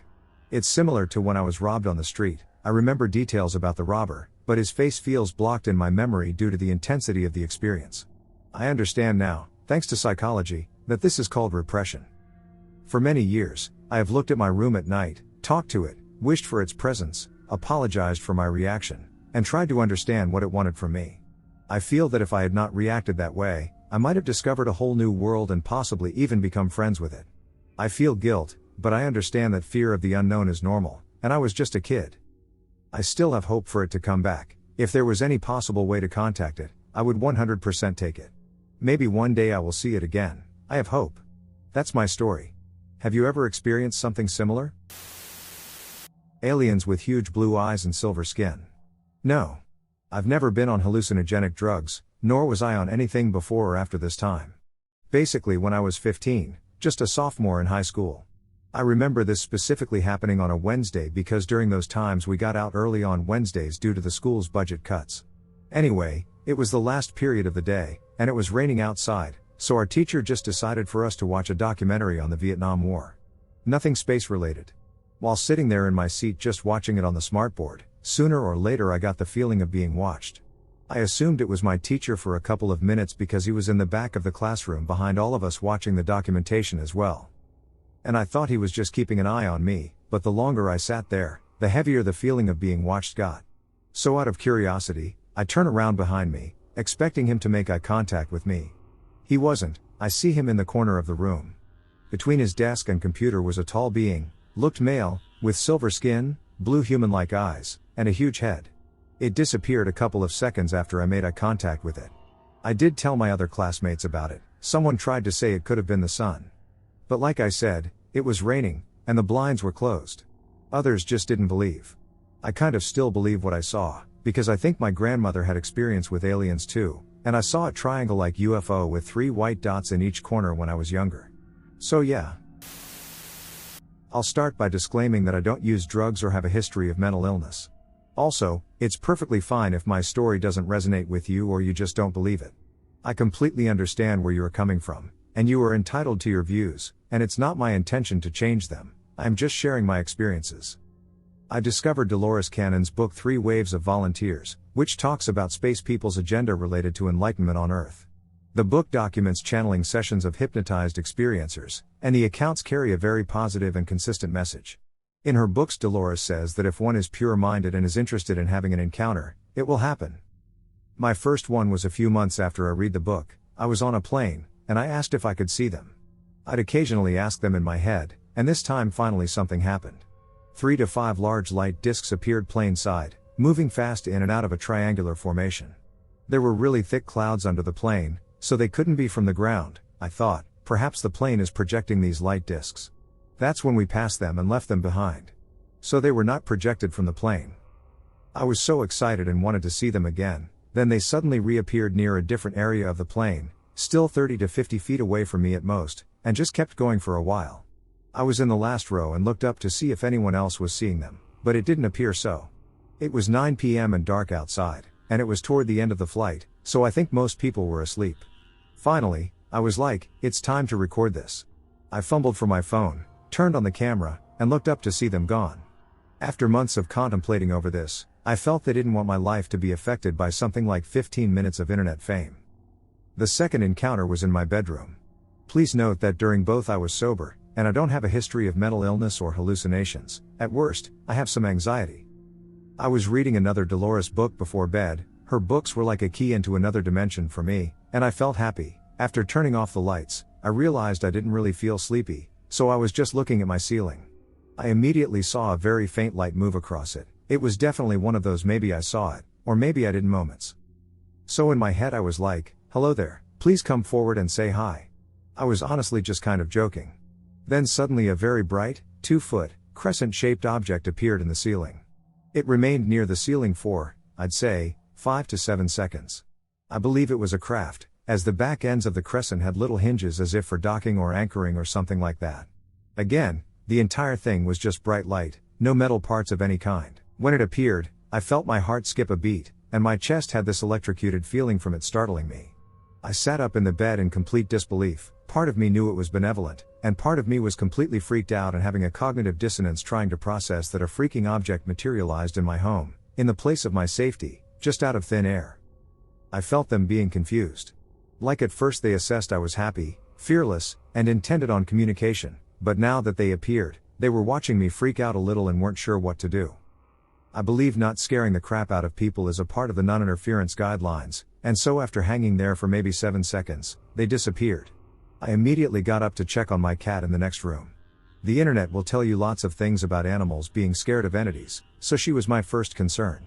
My cat looked as happy as a clam. She looked as if someone was just rubbing her belly, a paradigm of happiness. It was, however, highly unusual, as at night she usually sits in a closed-in posture and never has her belly up like that. Then I turned on all the lights and tried to go to sleep. I kept hearing a subtle resonant sound, a melody, and when I closed my eyes, I saw bright purple lights. I eventually fell asleep with all the lights on. I had a bit of PTSD in the following days, like I couldn't make myself look at my ceiling. I knew it was silly because no one wanted to scare or harm me, but my human nature was overriding my logic. 3 days later I was meditating, and with my eyes closed I saw a bright light appear and get bigger and bigger.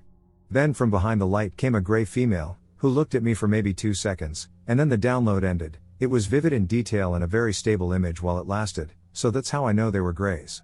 Her eyes were so intelligent and big, she had freckles and folds and wide cheekbones. I remember thinking she doesn't look the same as I pictured her. After she left, the fear left with her. There was no more anxiety. So she came to do that and to complete the encounter, so I knew who was in the ship. When I told my mom about this, she said she recently had a serious health concern and she can't afford doctors, so she was really worried. She had a dream of being on a ship on a table, and a tall gray alien was examining her, and then she said, somehow I knew that he was telling me that I was okay. My mom is not into space people, by the way, so she didn't realize they were communicating telepathically with her, and that's really it. I asked to see them, and I did. There was no communication beyond that. However, I have experienced episodes of lost time and light flashes in my bedroom. The most recent occurrence happened on a night when my significant other dreamed that I was abducted, which was followed by the sound of a light bulb burning out and a subsequent light flash. I believe they have helped me heal, and I do believe there's more going on, but I get wiped every time. I view them as benevolent. I don't want to convince anyone of anything, so take what you like and leave the rest. I personally believe anyone can see them the way I did by setting aside fear and consistently requesting contact. UFO/alien encounter, 2019. On September 27th, my friend and I went out around 4:30 a.m. on the 28th to a church parking lot to smoke. While we were smoking on the hood of my car, we saw a UFO that initially appeared as 3 lights in a line, then shifted to a triangle shape before disappearing. It was flying super low and super slow and made no sound. It was silent until after it left, then normal nature sounds came back. A wave of anxiety and near terror washed over us as the UFO passed directly above. We were scared and went home, and I went to the backyard to finish smoking, and he went inside to try to sleep, and I saw an alien in my backyard. It was a figure in a normally pitch black area between some trees, moving and bouncing slightly with a blue glow outlining it. I talked to my coworker who's, familiar with aliens about it, and she said from my description it sounded like a blue avian, but anyway, I stared for a few minutes, then got scared and ran TF inside. Then my friend and I tried to sleep, but we couldn't. We took so much melatonin, but nothing happened, so we started talking. Then at one point we stopped talking and started just talking through our minds, and neither of us realized we had actually stopped speaking out loud until I was like, did you hear me? And then we started talking about how we both heard each other in our heads. It was weird. Eventually, I fell asleep, and he became trapped in a time loop where it was 6:25, and the time remained frozen. He attempted to use the stopwatch on his phone, but it remained at 0 o'clock whenever he pressed start. He would repeat his actions over and over again, and he realized I wasn't breathing. Every time the loop happened, he heard a pop in his brain and footsteps coming up the stairs, getting closer every time. He would check if I was breathing and if I had a pulse, which I didn't, and he'd try to shake me awake, and I never responded. Throughout the whole thing a voice in his head was telling him there were conditions, like we either had to join together physically into one person or we both die. So finally, at the end, the footsteps were right outside my door, and he was like, no, she needs to live, this isn't happening, and he traveled back in time for what felt like 7 years, like he was moving and thinking all in reverse, and then, at the end, he looked, and I was breathing again. He also called 2 of our friends while I was dead and told them that I was dead, and they both said something along the lines of she'll be fine. I know you can do it, but neither of them remembers answering or saying anything. They both have the call log, though. The next morning I had an alarm set for 8, and my friend said I woke up with no emotions on my face, looked him in the eyes, and my eyes looked like they had no life in them, then turned off my alarm and went back to sleep. I do not do that. I usually wake up to my alarm and get up, or at least I remember turning it off, but I don't recall anything from that morning. I finally actually woke up at 11 to my little brother banging on my door and crying because my mom thought I was dead, and, like a mother knows, when her child dies, or whatever, they feel it, so don't say, friend, that was weird. But anyway, I didn't know that I had died at that point. I went my entire day not knowing but wondering why I felt dead. I literally felt like I had woken up from the dead, and I did not know why until he told me the next day what happened after I slept. This is all a 100% true personal experience with my best friend. Okay, here is an event that occurred in July 2010 that I am still researching today. This story takes place in July of 2010 in Obannon Woods State Park, Corydon, Indiana. There were about 10 of us that went camping for my friend's bachelor party. Here it goes. The site was nice. It was a loosely designated campground and hiking trail. The park/campground was located at the end of a long, semi-residential road that had rural houses along it, with maybe about 15-20 plus acres separating each house. From the parking lot, there was a long hiking/walking path that went on much further than the area we decided to camp in. The campsite was about a 3 to 5 minute walk to the cars. Our group was the only crowd in sight, probably because it was supposed to rain that weekend, and it did. Not a downpour, thankfully, but the occasional sprinkle. It was an awesome time. We began to carry out the afternoon with normal camping activities, eating, drinking, climbing around the creek nearby, etc. As we all sat around the campfire, the night went on. People began retreating to their tents around 2 a.m. Most everyone was dozing off. Soon after it was my brother in the chair around the campfire and then the groom. The groom climbed in the tent near the circle of chairs surrounding the campfire. About 15 minutes after, I noticed my little brother fully asleep in his chair. In the terrible setup of the camp, my brother and I didn't load our sleeping bags into the tent. I walked him back to my car to pass out. It's about 3 a.m. Unprepared and not thinking ahead, we walked back to the car in the dark, with no flashlight. The moon was occasionally present when the small storm clouds left it uncovered, so the path was slightly illuminated. We got to the car, and my brother climbed in. I began to walk back to camp and had no feeling of fear. The path had tall wild grass/brush on the right side of the path. It was taller than me, maybe 6.5 feet tall. On the left were large native trees, and further to the left was the creek. Along my walk back I was pulled out of my daydream by a loud crunching of foliage. It immediately sent shivers up my spine and rumbled my stomach. This is when it dawned on me that I had no flashlight. The crunching sound was loud, as if someone was evenly laying down a large sheet of wood over the tall grass. If I had to estimate, the piece of wood would have to be at least 4 feet by 6 feet in order to make the crunching I heard. In addition, the sound was in one wave or burst, as if all of the tall grass was pressed down evenly from above. The reason I say this is because it wasn't like a large animal lying down. It was a crunch plus a swoosh sound directly following the crunch.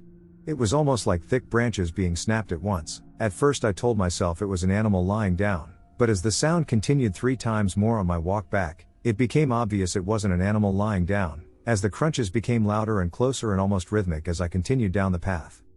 After the second crunch, I got really scared. By the third crunch, I had the feeling something was creating the sounds for me, as they seemed to follow along my right side as I walked back to the campfire. Once back, I sat down in the same chair around the fire. I think I lasted there for maybe 2 minutes alone. During that time, I forced myself to stay up and overcome the fear I just experienced. Normally, when I drink, my subconscious becomes slightly overactive, so I wanted to prove to myself that the sounds I heard were insignificant.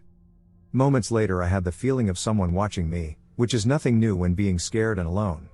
The odd thing was that shortly after, about 15 seconds later, I felt as if someone new was watching me from a different angle. It was very strange to feel as if there were 2 people behind me. I began to panic a bit, trying not to whip my head around in fearful gestures. And then it happened again. I felt like the number of people watching me increased over and over, and now, I felt like there were 3 or 4 people watching me, all just outside of the visible range of light given off by the small campfire. As soon as I felt like there was a group in the dark, I decided to retreat. I climbed into the tent. I was in the same tent that housed the groom. I lay down next to him with my head near the zip door of the tent. Due to the lack of sleeping bags, I was on a thin piece of foam that is used to soften the ground under a sleeping bag. I was scared and wanted to sleep, so I began to focus on trying to sleep, while attempting to discredit my current feelings of fear. As soon as I began to doze off, I was awakened by the soft sound of rain on the tent. Like the slow crinkling sound of raindrops hitting the tent, I opened my eyes and noticed that the top of the tent didn't have the rain guard on it, the extra piece of material that attaches over a tent to keep the rain out, and as the crinkling sound of the tent continued, I awaited a raindrop to enter the screen mesh opening at the top of the tent and for a raindrop to strike me. However, the tent was slightly covered by the canopy of a tree, so I lay there waiting for a drop to sneak through and nail me. And out of nowhere, the tent began to move, very, very slowly. I lay there in disbelief, terrified, in shock. I couldn't speak or move. As I felt rocks sliding slowly underneath me, it seemed as if people were pulling the tent away from the campfire. After maybe 4 to 5 seconds of slow movement, the left side of the tent was lifted slightly higher, because of a tree that was parallel to the tent's movement path, and the groom rolled into me, as he lay on my left-hand side, and the tent continued to move. After the groom bumped me, I began to nudge him lightly, but he passed out. I looked to the left corner of the tent and saw what appeared to be a small hand grasping the fabric of the tent. The fabric appeared to be gathered tightly into a small ball. I sat up slightly. It was happening to 3 of the tent's corners, and then it dawned on me, that's what made the crinkling of the tent fabric sound that resembled rain seconds ago. As soon as I saw the possible hand, I reached for my phone and opened the flip phone directly next to the hand, exposing the appendage to the phone's light. As soon as I did that, the hand opened and released, and the tent stopped.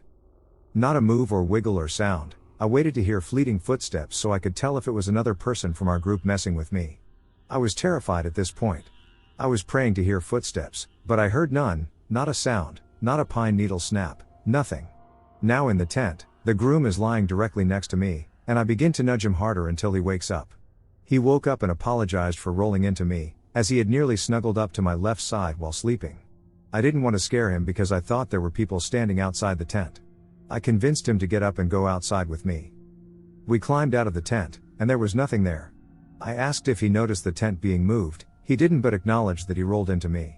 I told him what happened, and he was very reluctant to believe me. So I said, well, the tent was moved, right? And we looked over at the tent, and there in the ground were 2 grooves made by the tent poles as if they had been dragged about 3+ feet. At that moment, he looked at me with some disbelief but mostly fear. Right then I got very nervous for my brother, so we rushed back to the car in the dark, and I explained why he had rolled so close to me and told him about the crunching sounds. So, finally, we get back to the car, and everything is fine. My brother's passed out and we're too tired to listen to our wild story at 3 or 4 a.m. The groom and I head back to the campsite, kind of spooked but relieved, and then bam, the crunching sound again. Now, I immediately acknowledged the sound from earlier, but I waited for the groom to say something. And on the second crunch he did, he looked at me with his jaw dropped in fear, as I smiled and whispered, "See." Well, the crunching continued and followed us on the right of the path, continuously getting louder. After the 5th or 6th one, the crunching almost sounded like it echoed together in a rhythmic sound and was clearly making a pattern or rhythm. It was on the edge of the tall grass and the trail, and I swear, it was the craziest emotion I have ever felt. I thought I was on the verge of exposure. I was 2% excited and 98% fear-struck. My eyes fixed on a point of tall grass where I imagined a being to step out onto the path. My crackled voice let out the words, "We are not ready," and my friend, the groom, also said something like, "Please, not now." We looked at each other, slightly shocked at what we each had said, and right then, the fear stopped, and mainly, the sound stopped. On a dime. We went back to the campfire nearly in disbelief, and we both passed out confused and speechless. The next day, we sought any evidence of the crunching sound, but the only thing we saw was the remnants of the tent markings on the ground. We both got sick the next morning and vomited a few times. It began to rain around 10 a.m., and we packed up pretty quickly. The groom and I were very quiet the next day. We had intended to go kayaking, but both of us preferred to return home and spend the remainder of the day relaxing. So we convinced the group the rain would ruin the kayaking excursion, and we all went home. To this day, the groom and I believe we made slight contact that night. He is a very organized person who lives a straight-edge lifestyle, and I am grateful he was there, otherwise, I might have convinced myself that the whole thing didn't happen. He still won't discuss it and thinks we made contact with something. If anyone has any questions or related stories, I would love to hear them. In particular, if anyone can identify the crunching sounds that I heard, that would be wonderful. I have looked online for anything that slightly relates to that but have been unsuccessful. I think I saw an alien. I don't remember the exact date, but this happened about 1 or 1.5 years ago. I fell asleep around 11 p.m. I was very tired, and as soon as I lay down, I fell asleep. At around 2 a.m., I woke up somehow, but I felt very strange. I got out of bed and looked outside through my room's window. When I looked outside, I saw something round and glowing in the air, like a ball. It was emitting white light, similar to laser beams. I was really surprised, but I thought I was dreaming. Then, I took a notebook from my closet and wrote down what I saw on the last page of it. After that, I don't remember anything. Most likely, I lay back down and fell asleep again. When I woke up, it was noon. I ate, and later, the vision I had seen came to my mind. But at that moment, I wasn't sure if it had been a dream or if I had really seen something. Then, the paper I had written on came to my mind. After rummaging through my closet, I found the notebook and opened the last page. It was really eerie. I wrote what I had seen on the notebook's last page. I don't exactly remember what it said, but it described the object I had seen, a round object emitting white laser-like light. What I saw that night was not a dream. Now, at 17 years old, I'm beginning to understand what that thing was. What do you think that thing was? I think I made contact with aliens. Hello, I want to talk about a very strange event that happened to me.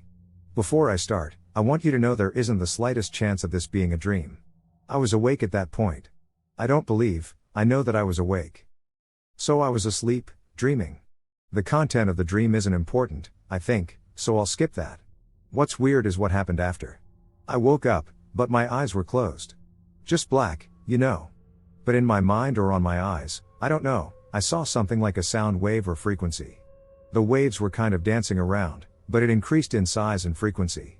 For some reason I said, "Thank you for the dream, Mr. Alien Man." I think something made me think they were involved somehow. I don't remember now, but that's what I said in my mind, and I was awake at this point. As soon as I said that, they, as in whoever did this, zapped me with images. That's the best way I can describe it. There was an intense, very real, and vivid case of sudden visuals appearing. It felt like there were images on top of other images. Well, calling them images is kind of wrong because they were more like symbols and shapes. Like code language. The shapes, stacked on top of each other, made a kind of gray alien face at the top. I mean, from my point of view. And the face moved and made facial expressions as the data below moved or changed. The face laughed. When I was zapped with images, I got scared and woke up fully. I mean, I was awake, but my body woke up too, reacting in a knee-jerk way but with my whole body. The images continued in my eyes, but they were quickly dispersing. I could see them with my eyes open too, the alien face included, and it was still moving, but I closed my eyes so I could see more, but within moments they were completely gone. And I was fine until this happened, but as the image zapping occurred, I had a massive headache strike on my forehead, then it went to the back of my head, but it was very bad, so I had to take a painkiller. Headaches on that level sometimes last days for me. A single painkiller is never enough. But within half an hour I was fine. Sure, the painkiller helped too, but I think it was the sudden hit that gave me the headache, and then it was kind of less of a burden for my brain, I think. I mean, whatever the symbols or shapes or the code meant. I don't remember the specific symbols, only the face that they created. They probably gave me information that I didn't process or understand at the time. I think it's stored in my brain right now. This just happened 2 nights ago. Also, I had this understanding after the event that the frequency was in my mind. I did gateway tapes and meditation before for various reasons, one of them being trying to contact non-human intelligences. I think the frequency in my mind kind of synced up with them or something that belongs to them, and it would be for a very brief moment, so they had to zap me with the info within that brief moment, and it wasn't pleasant for me. They couldn't contact me before my frequency synced up, or not at that level anyway, I think. Also something I just knew somehow after or during the event, I think they can't or won't talk. Like us. They communicated in images and symbols. Very complex. I think they were doing what they were doing without me being aware of it, but when I gained consciousness and became aware of the signal, and then when I said, "Thank you for the dream, Mr. Alien Man," instead of being afraid, I think they found it funny and maybe took my response as a form of acceptance and dumped the rest of the information all at once. Not to hurt me, but the channel was closing, so they had to do it. Just wanted to share my experience. What do you think? Alien encounter. I never believed in aliens or UFOs until I had an encounter about 10 years ago. I live on my family's estate here in the rural countryside of NC. My grandparents' house is in the middle, and my house is on the left of their house, and on the right is my mother's house. This experience happened during the summer of 2009. I am trying to remember this, but I have forgotten some things. For some reason, this experience is very important to me. I had just gotten home from the grocery store, and my mom calls, saying to come over because there is something hovering over her house. My mom sounds really upset and scared at the time. My boyfriend had just bought me a new BlackBerry, however, at that time it had a low battery. So I go and put my phone on the charger and head over to my mom's house. Dumb me for not bringing my phone. So I walk across the yard, and my mom is hiding under a tree looking above at a spaceship. She is yelling at me to get under the tree with her. Now looking back, it is pretty silly thinking hiding under a tree would protect us if anything would have happened. I look up and see this spaceship as well, and the only way I can describe it is as something out of movies. This spaceship was huge and looked nothing like any aircraft that I have ever seen. This spaceship made no sound and no wind, and it just sat there in the air. This was really hard for me to grasp as something so big that made no sound whatsoever. My mom is in super panic mode while I'm standing out in her driveway in the open, gawking at this spaceship. I was trying to act tough and calm while I was staring at this spaceship and it was staring at me. In all honesty, I was completely scared. Every hair on my body was standing, but I had to be the calm one since my mother was panicking. This spaceship sat silently in the air, staring at me while I was staring at it. I would say around the 5-minute mark it turned off its lights and just sat there for at least 10 minutes longer. It honestly felt longer. I believe this spaceship was toying with me when it turned its lights off. I mean, it was around 8 p.m. and twilight outside and not pitch black. This thing had to have known I could visibly still see it. Now while this is going on, my mom and I are talking and ruling out what this spaceship is not and what it could possibly want with us. Then, after about 10 minutes, the object slowly turned, flew away without making any noise, and disappeared from sight. We talked about it for a while before I headed home. My mom said she would never tell anybody because people would think she was crazy. The only other person I have spoken to about this is my boyfriend. We have never, my mother and I, spoken about it again until 2 weeks ago when I brought it up. My mother and I were at lunch when I asked her to recall that night. My mother gave me the look like, "Let's not talk about this," I urged her to recall that night. So she started telling me what she was doing before she called me to come over. My mom was up at the end of her driveway getting her trash cans to bring back down to the house that night when she noticed that the abandoned farmhouse across the field was lit up with lights from something in the air. At the time she couldn't make out what it was and so started back down the driveway. She said it was less than a blink of an eye, it was hovering over top of her. She dropped the trash cans and hid under the tree for a few minutes before it went to my grandparents' house and hovered over it for a short amount of time, then came back over to her. This is when she called me to come over. I have been watching alien-related shows recently, and the media has been showing UFO footage and stories. I have read about all different kinds of alien encounters, and nothing happened to us that I am aware of. My mother and I were not abducted, probed, or subjected to any weird experiences during or after the encounter. I told my mom the reason we were not abducted is because we are both defective. I have type 1 diabetes, and she is RA. I know I joked when I said that, but it's how I deal with things. I felt compelled to express my feelings and share my personal experience.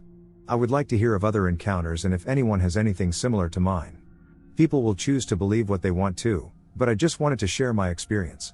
I have always been the one to say, when I see it, I'll believe it. Well, I believe. I want to finally open up publicly here about a traumatizing alien encounter. Hey y'all, so a few years ago I took a trip down to Los Angeles to go and pick something up. Very legal, just don't want to be too specific. Anyway, it was a turnaround trip, go to LA, grab it, and come back. At the time I was in a very toxic relationship with someone who won't be discussed but was a part of the experience. We were split into two vehicles.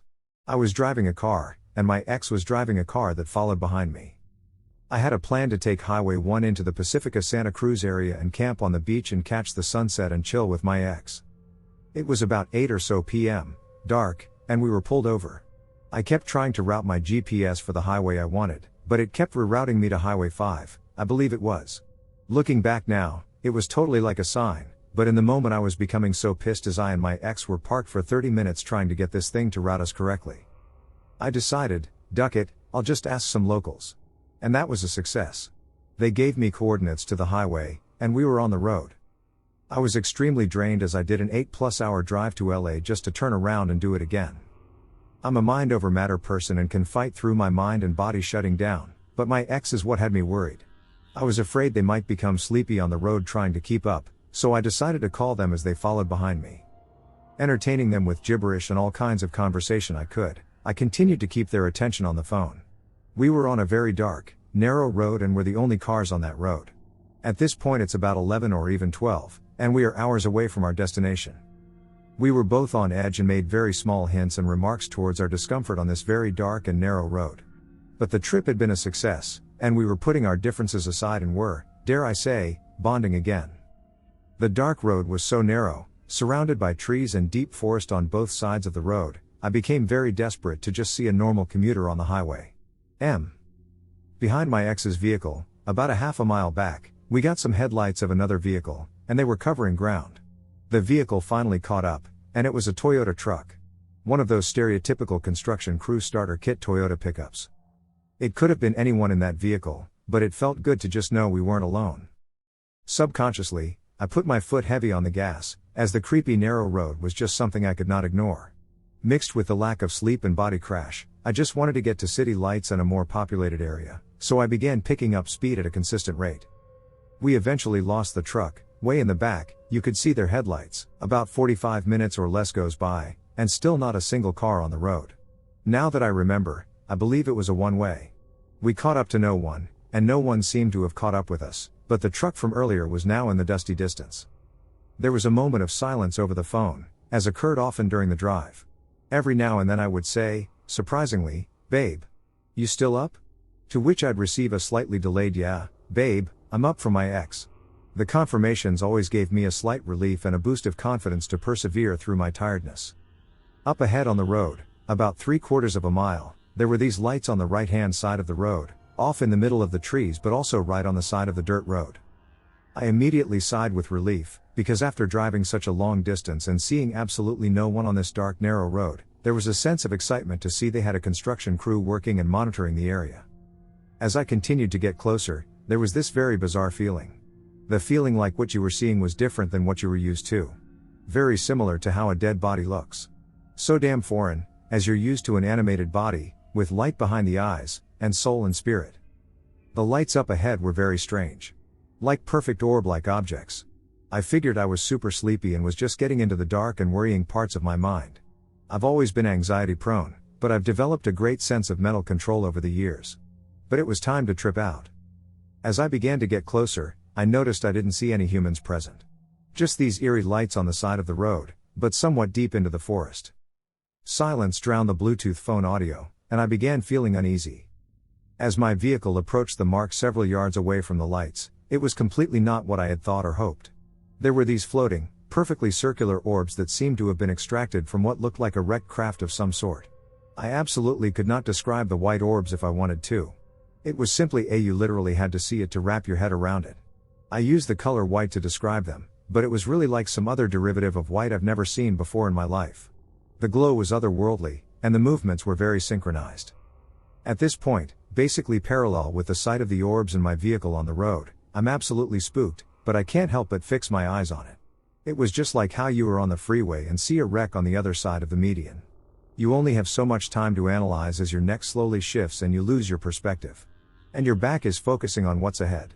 I was going about 70 miles per hour, and it all happened fast, but before I could adjust my eyes back to the road after flying past the weird orb and craft-like object, I saw something adjacent to the chaos. This was all out of the corner of my eye, but it felt like I was looking dead into its eyes.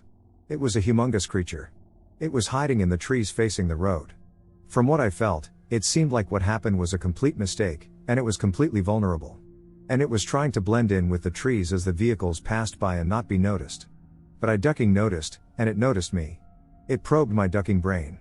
It was able to recognize that I captured an awareness of it through my peripheral glance. And as soon, and I mean as soon, as I had that moment where I was like, what? And the duck. It intercepted my gaze and imprinted basically what was an eye-to-eye, full-on face-to-face with it. It sent a shock through my whole entire body. It all felt like a lifetime, but it was a matter of seconds or less. It let me know that it was scared, didn't mean to be seen, and was frightened, as in that was not supposed to happen. It was never supposed to be seen. It almost even felt like it was waiting for me. But that's a whole different story. If I were going to describe this thing, I would describe it as the puppet that Charlie Murphy plays in the Dave Chappelle Show skit that's pretty much a spoof on Sesame Street and a mix of the never-ending story Flying Animal Thing. It had these crazy long black vine-like tentacles that were squirming/dancing, moving in one of the most unreal extraordinary ways. It was looking at me from the side of its eyes, locked on my person. It was huge. Like wide and as tall as trees. And had, like, binary body parts. As I just drove by all that, I'm thinking to myself, I am delirious and need to get some rest. And I just literally let it go and refused to acknowledge it. In that moment, the silence that once filled my car outside of the Bluetooth phone audio static was bone-chillingly interrupted with the last thing I ever wanted to hear in that moment. It was my ex, who was following behind me and was still on the phone but had faded away in silence up until this moment. They go, extremely hesitantly, "Babe. Did you just see that?" Guys, I was so goddamn scared because I just didn't want them to confirm that they saw what the hell I just saw. I was hoping they just witnessed the strange lights and that's all. But I can hear it in their voice that that was not the case. We both witnessed the exact same thing, and we just both stumbled over our testimonies and accounts, kind of stuck in a perplexed state of questioning reality. Since they were riding behind me, they got an account of a scenario that I did not myself experience. Apparently, my ex said, whatever that thing was hiding in the trees stepped out into the road and looked our way. But that truck that was behind us earlier, its oncoming headlights distracted it, and it turned its gaze and body towards the oncoming truck, and they said it just, like, evaporated or disintegrated, basically disappeared into a huge, bright burning light that just melted into the wind. The scariest goddamn part is, we never saw the truck that was behind us after we passed by and witnessed what we did. There was a long stretch of road ahead, and I continued looking outside at my side view mirrors, and that truck was nowhere to be found. An alien, shadow person, or something else is watching me in my home. When I was a preteen, we had 3 TVs, one on the TV stand that stopped working and 2 on the floor, one of which worked and the other was for the camera we had pointed at the outside door to see who was at the door. You can probably guess why my parents did that, but it's not really relevant other than to explain why the 3rd TV. Anyway, one night, I was home by myself reading. The lights were on, and since this was a single mobile home, basically the kitchen and living room were one room, just one had tile, and the other had carpet. So when I looked into the reflection of the TV on the stand, I could see the kitchen and living room. Now looking into the reflection, I saw a shadow just floating by the ceiling in the kitchen. My dad did have an old WB frog hanging from the ceiling, but when I tapped it and looked at the reflection, I saw the frog moving, but the shadow thing was staying still. It was just hovering there. All I know is that it was dark, I couldn't see through it, and it was bald? Like there was no hair, it was just this pitch black figure watching me. I sat on the couch just staring at the reflection since I couldn't find what was causing it, and I thought I was going crazy. When my parents got home, I had my stepmom look at what I saw, and while we both were looking at it, I saw what I saw the whole time, and she saw a beautiful angel with flowing hair smiling at her. We saw two completely different images. My dad didn't see it at all. Since they had brought home food, I had looked away, and I couldn't see it again after that, although somehow that TV started working again. I do have to say that my home did feel very oppressive at all times. My father was always angry, and while he never was physical with me, he scared me. My stepmother was always emotional, and there were times when they were fighting that she would threaten to end herself. I spent as much time away from my home as possible until I wound up moving in with my grandmother. More or less, I have only seen UFOs and not so many aliens. I wonder about that, though. I have one memory of those experiences that stands out, but it's very strange and makes little sense. I believed I was abducted when I was a child, but I suspect that many children make similar claims. I often wondered if there is value in regression therapy, but I don't like the idea that I can be coaxed into believing something that may not have happened. When I was about 6, I had this memory/dream/vision. I didn't know what to make of it then, and I don't today. What I am writing is all one giant experience strung together and not independent memories. I flew through my bedroom window into a bright light outside of it. The next memory I have is being in my mother's womb but being surrounded by a deep faded blue light. The next memory I have is being born, but the weird thing is that I see all kinds of things during this memory, like people, plant life, animals, structures, and random items all flying past me like I'm going through a tunnel decorated with these things all around me. My next memory is of me hovering over my bed, observing what will eventually be a gift from my grandma for just because, a blue blanket with sailboats, anchors, and fish, while also seeing my older self asleep and my sister, who was not yet born at the time, asleep in her bed on the right side of the room, in a space that felt unfamiliar. I instinctively knew the blanket and sister even though I had never encountered them yet. The next thing I know, I fly out of the window, and it's like a ripple water effect, and I turn left, flying into another bright light right next to a tree. I then find myself aboard a ship in space, where I see creatures that resemble fat slug people with arms and legs, which is the best description I can provide. They never spoke to me and seemed friendly, and the whole thing is almost like a cartoon in this moment. There is a flash of light, and it's all over. I wish I had more details than that, but that's just where the train stopped. It's a rather out of this world story, I know, and I don't expect anyone to believe it happened because it could have only been a dream.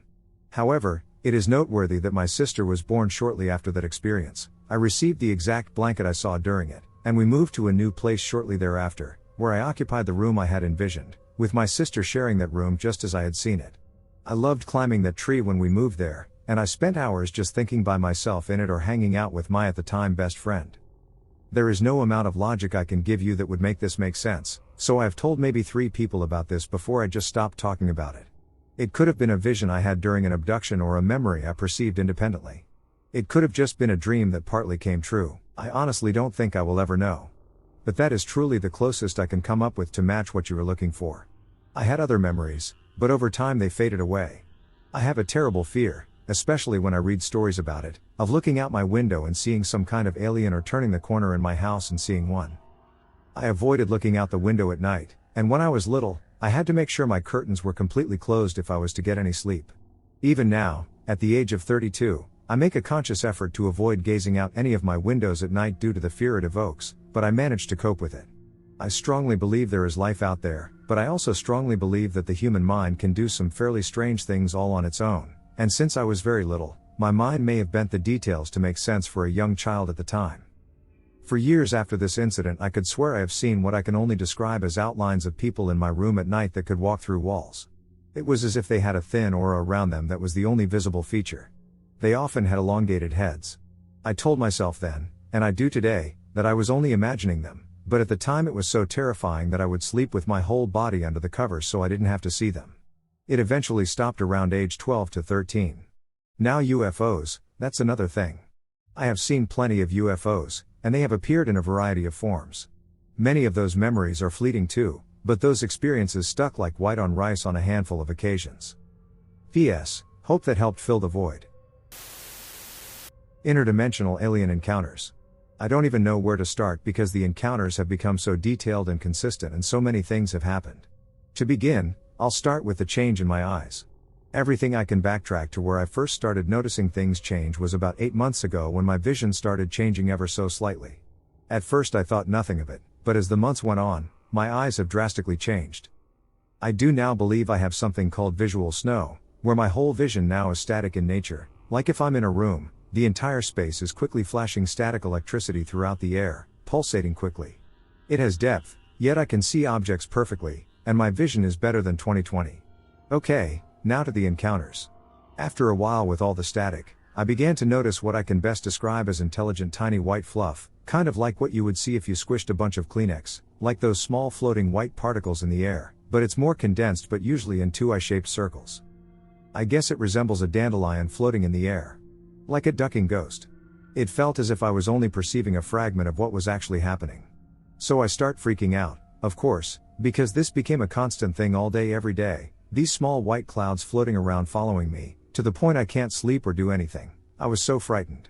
I end up going to the hospital to get a CAT scan, and when I get to the hospital, I notice a ton more of these small dense clouds floating from patient to patient, oftentimes hovering over them. These clouds are no more than 1/4 in diameter. Now I was really freaking out. While I was in the hospital, I saw these intelligent white puffs floating around everywhere, following me and also around other patients. Now my mother and father are with me, but they can't see what I'm seeing. I am seriously freaking out at this point. I am pacing back and forth in my ER room. Now this is where it gets really crazy. While I stand in the doorway looking into the room, I begin to see the air at the end of my bed, even though I am sitting 2 seats away from my dad. In a mass start to vibrate, like the air was shaking, and then it got waxy and then almost like jello, and then I looked away quickly because I couldn't take it anymore, and then I looked back and I saw 3 very detailed holographic alien beings looking at me. One was standing at the end of my bed, and the other 2 were sitting in the chairs next to my father. They had large heads and broad upper body frames, and they looked at me with curiosity. But after a few seconds I couldn't look any longer because, of course, I was just freaking out. I looked away and looked back again, and the alien at the end of my bed now was an old white woman with a blouse on and earrings in, extremely detailed, like everything I was seeing was an extremely detailed holographic projection, like I could see them, but they were also well defined. After they just disappeared for the time being, I was shortly released to go home. This was my first encounter, and it's gotten much more intense. I do not know what to do anymore. I can elaborate on the other stuff because there is so much that has happened. I have not told anyone except my parents. If you have any questions, feel free to comment. Aliens in my house. Alright, so this story is going to be 2 encounters, as I feel they were probably related. It's about aliens, I think, but like many things that happen to me, I have really no idea. Newfoundland is an alien hotspot if the stories I hear are any indication. Almost everyone I know has some story about when they lost huge chunks of time and were missing, usually for about a day, but it can go as high as a week. I've never heard of any violent encounters, but a lot of I was frozen and couldn't move for a bit due to a light from the sky once. It's a pretty good assumption that if aliens do exist, they stalk my family. My dad has stories about being frozen on beaches, being watched in his sleep, and a weird story about the stars changing configurations. My mom has stories about meeting aliens, and she has a few accounts of what they look like. I might tell those stories one day, but I really feel like this is a good introduction to the types of encounters my family has had. It all started when I was about 13. There's nothing overly remarkable about me other than being in a military family, and I was more precocious than most. At the time I was living in my dad's hometown, maybe a solid kilometer up a hill.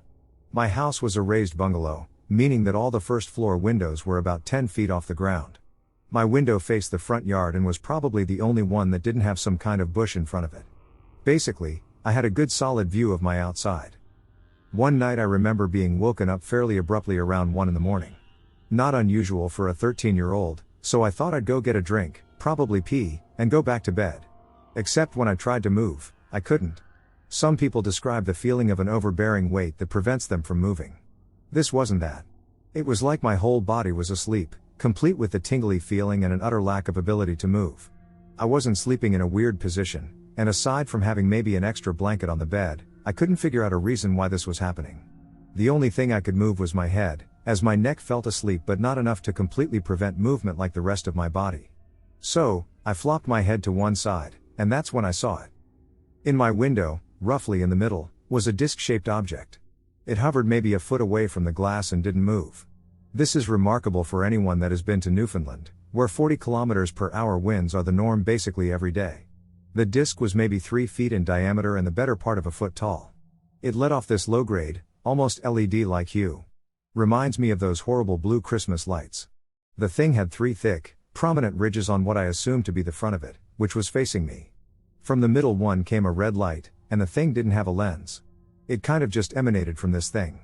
It split into a wide vertical pattern and was scanning my body. When I moved my head, the disc was beaming around my belly button area. As soon as my head flopped, with maybe a second or so delay, it moved the scanning laser to my eyes. For maybe 5 seconds I stared, rather uncomfortably, into this horrible red light, and it burned. I wanted to close my eyes desperately, as it felt not dissimilar to staring into the sun, but they wouldn't move. I tried to yell, as I recall, "Holy hell!" But I couldn't say anything. And much like staring into the sun, you see little else. After the 5 or so seconds, the light turned off, and I could just make out that the disc-shaped object flew off down the road towards the ocean. I was awake for maybe 10 more seconds before I fell asleep. To put everything into perspective, it all transpired within approximately 20 seconds. I need to point out this happened in 2003 in rural Newfoundland. At that time there was no such thing as drones. Drones were the terrifying flying machines the US was sending to bomb the shit out of Iraq. I had only even recently seen them on TV as those big white plane-looking things.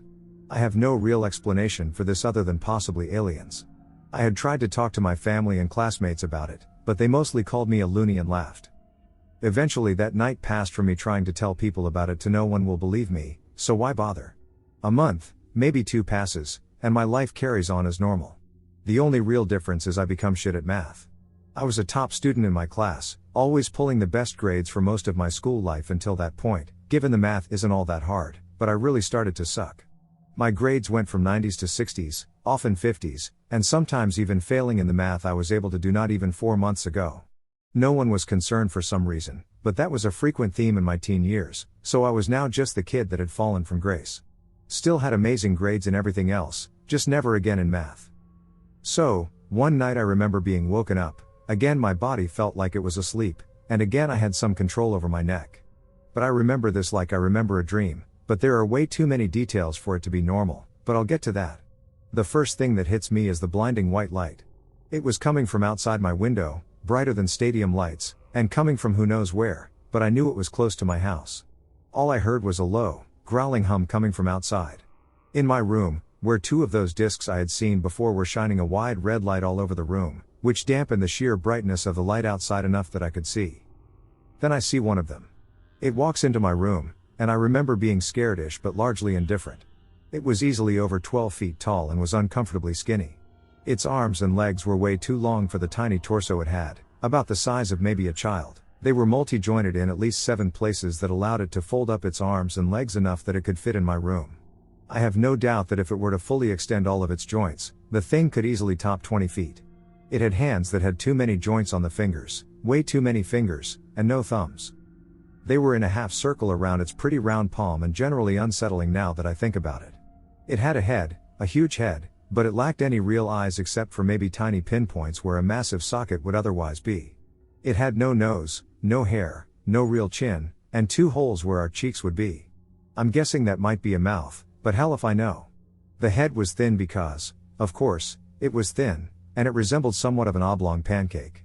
The whole thing had white skin with a gray undertone, or what I assumed to be such, given the lighting in the room. The creature held out its hand, and instinctively I held it. It walked me out of my room, and was leading me to my living room. When I get into my hall, I see all the doors in my house are open, and there are a dozen of these things sort of mulling about. I remember one looking in our linen closet, one walking into our basement, and another unscrewing a light bulb. Discs that emitted a faint red tint were scattered throughout the house, and the large stadium lights from outside made it appear as if it were broad daylight, albeit with a slight red hue. In the dining room was my mother, kind of just standing there as 2 of the creatures were in my kitchen doing something. My dad was lying on the couch in my living room, while 3 of the creatures loomed over him, holding a variety of strange tools, presumably performing some kind of procedure. I remember asking, "Where's my sister?" To which I got the reply outside from the creature holding my hand. I am still unsure if I heard this from inside my head or if the creature said something, but I accepted that as good enough of an answer. As I walked by my dad, I could see the creatures were fiddling around my dad, poking. I remember being concerned, as I knew my dad just had his vasectomy, but I again just got the feeling that it would be fine. The creature I was with placed me in the corner of the room, facing the wall, and I sat down cross-legged without much issue. The creature then left, and I was there for about a minute or so. All I can remember from that time are a few details. Above me was one of the discs shining its broad red light, but I had the faint blue as well, giving my vision an odd hue. The only other distinguishing feature I remember is the silence, the piercing and utter silence only broken by a soft, low, growling hum coming from outside. I remember then waking up, back in my bed, no worse for wear. All I thought was, damn, that was a realistic dream, and went about my day.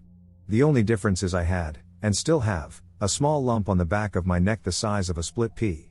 It comes and goes, sometimes I feel it and sometimes I don't, and a few times I have squeezed it and some dry powdery substance came out.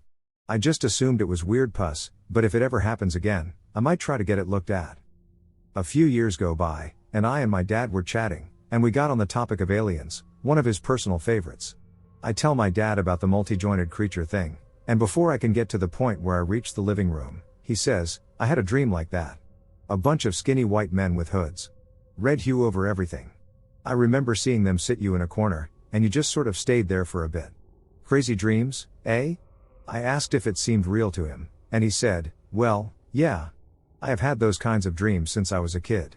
The white guys in hoods never do anything interesting, this was the only time. Our brains are weird, aren't they? I've brought it up a few times since then, but I do not get a whole lot more than what is above." My sister has somewhat of a similar story, but she remembers like 3 seconds of it. I have about maybe 2 minutes. The best guess I have is aliens, and this is far from the only time I encountered these creatures, but I'll save that story for another day.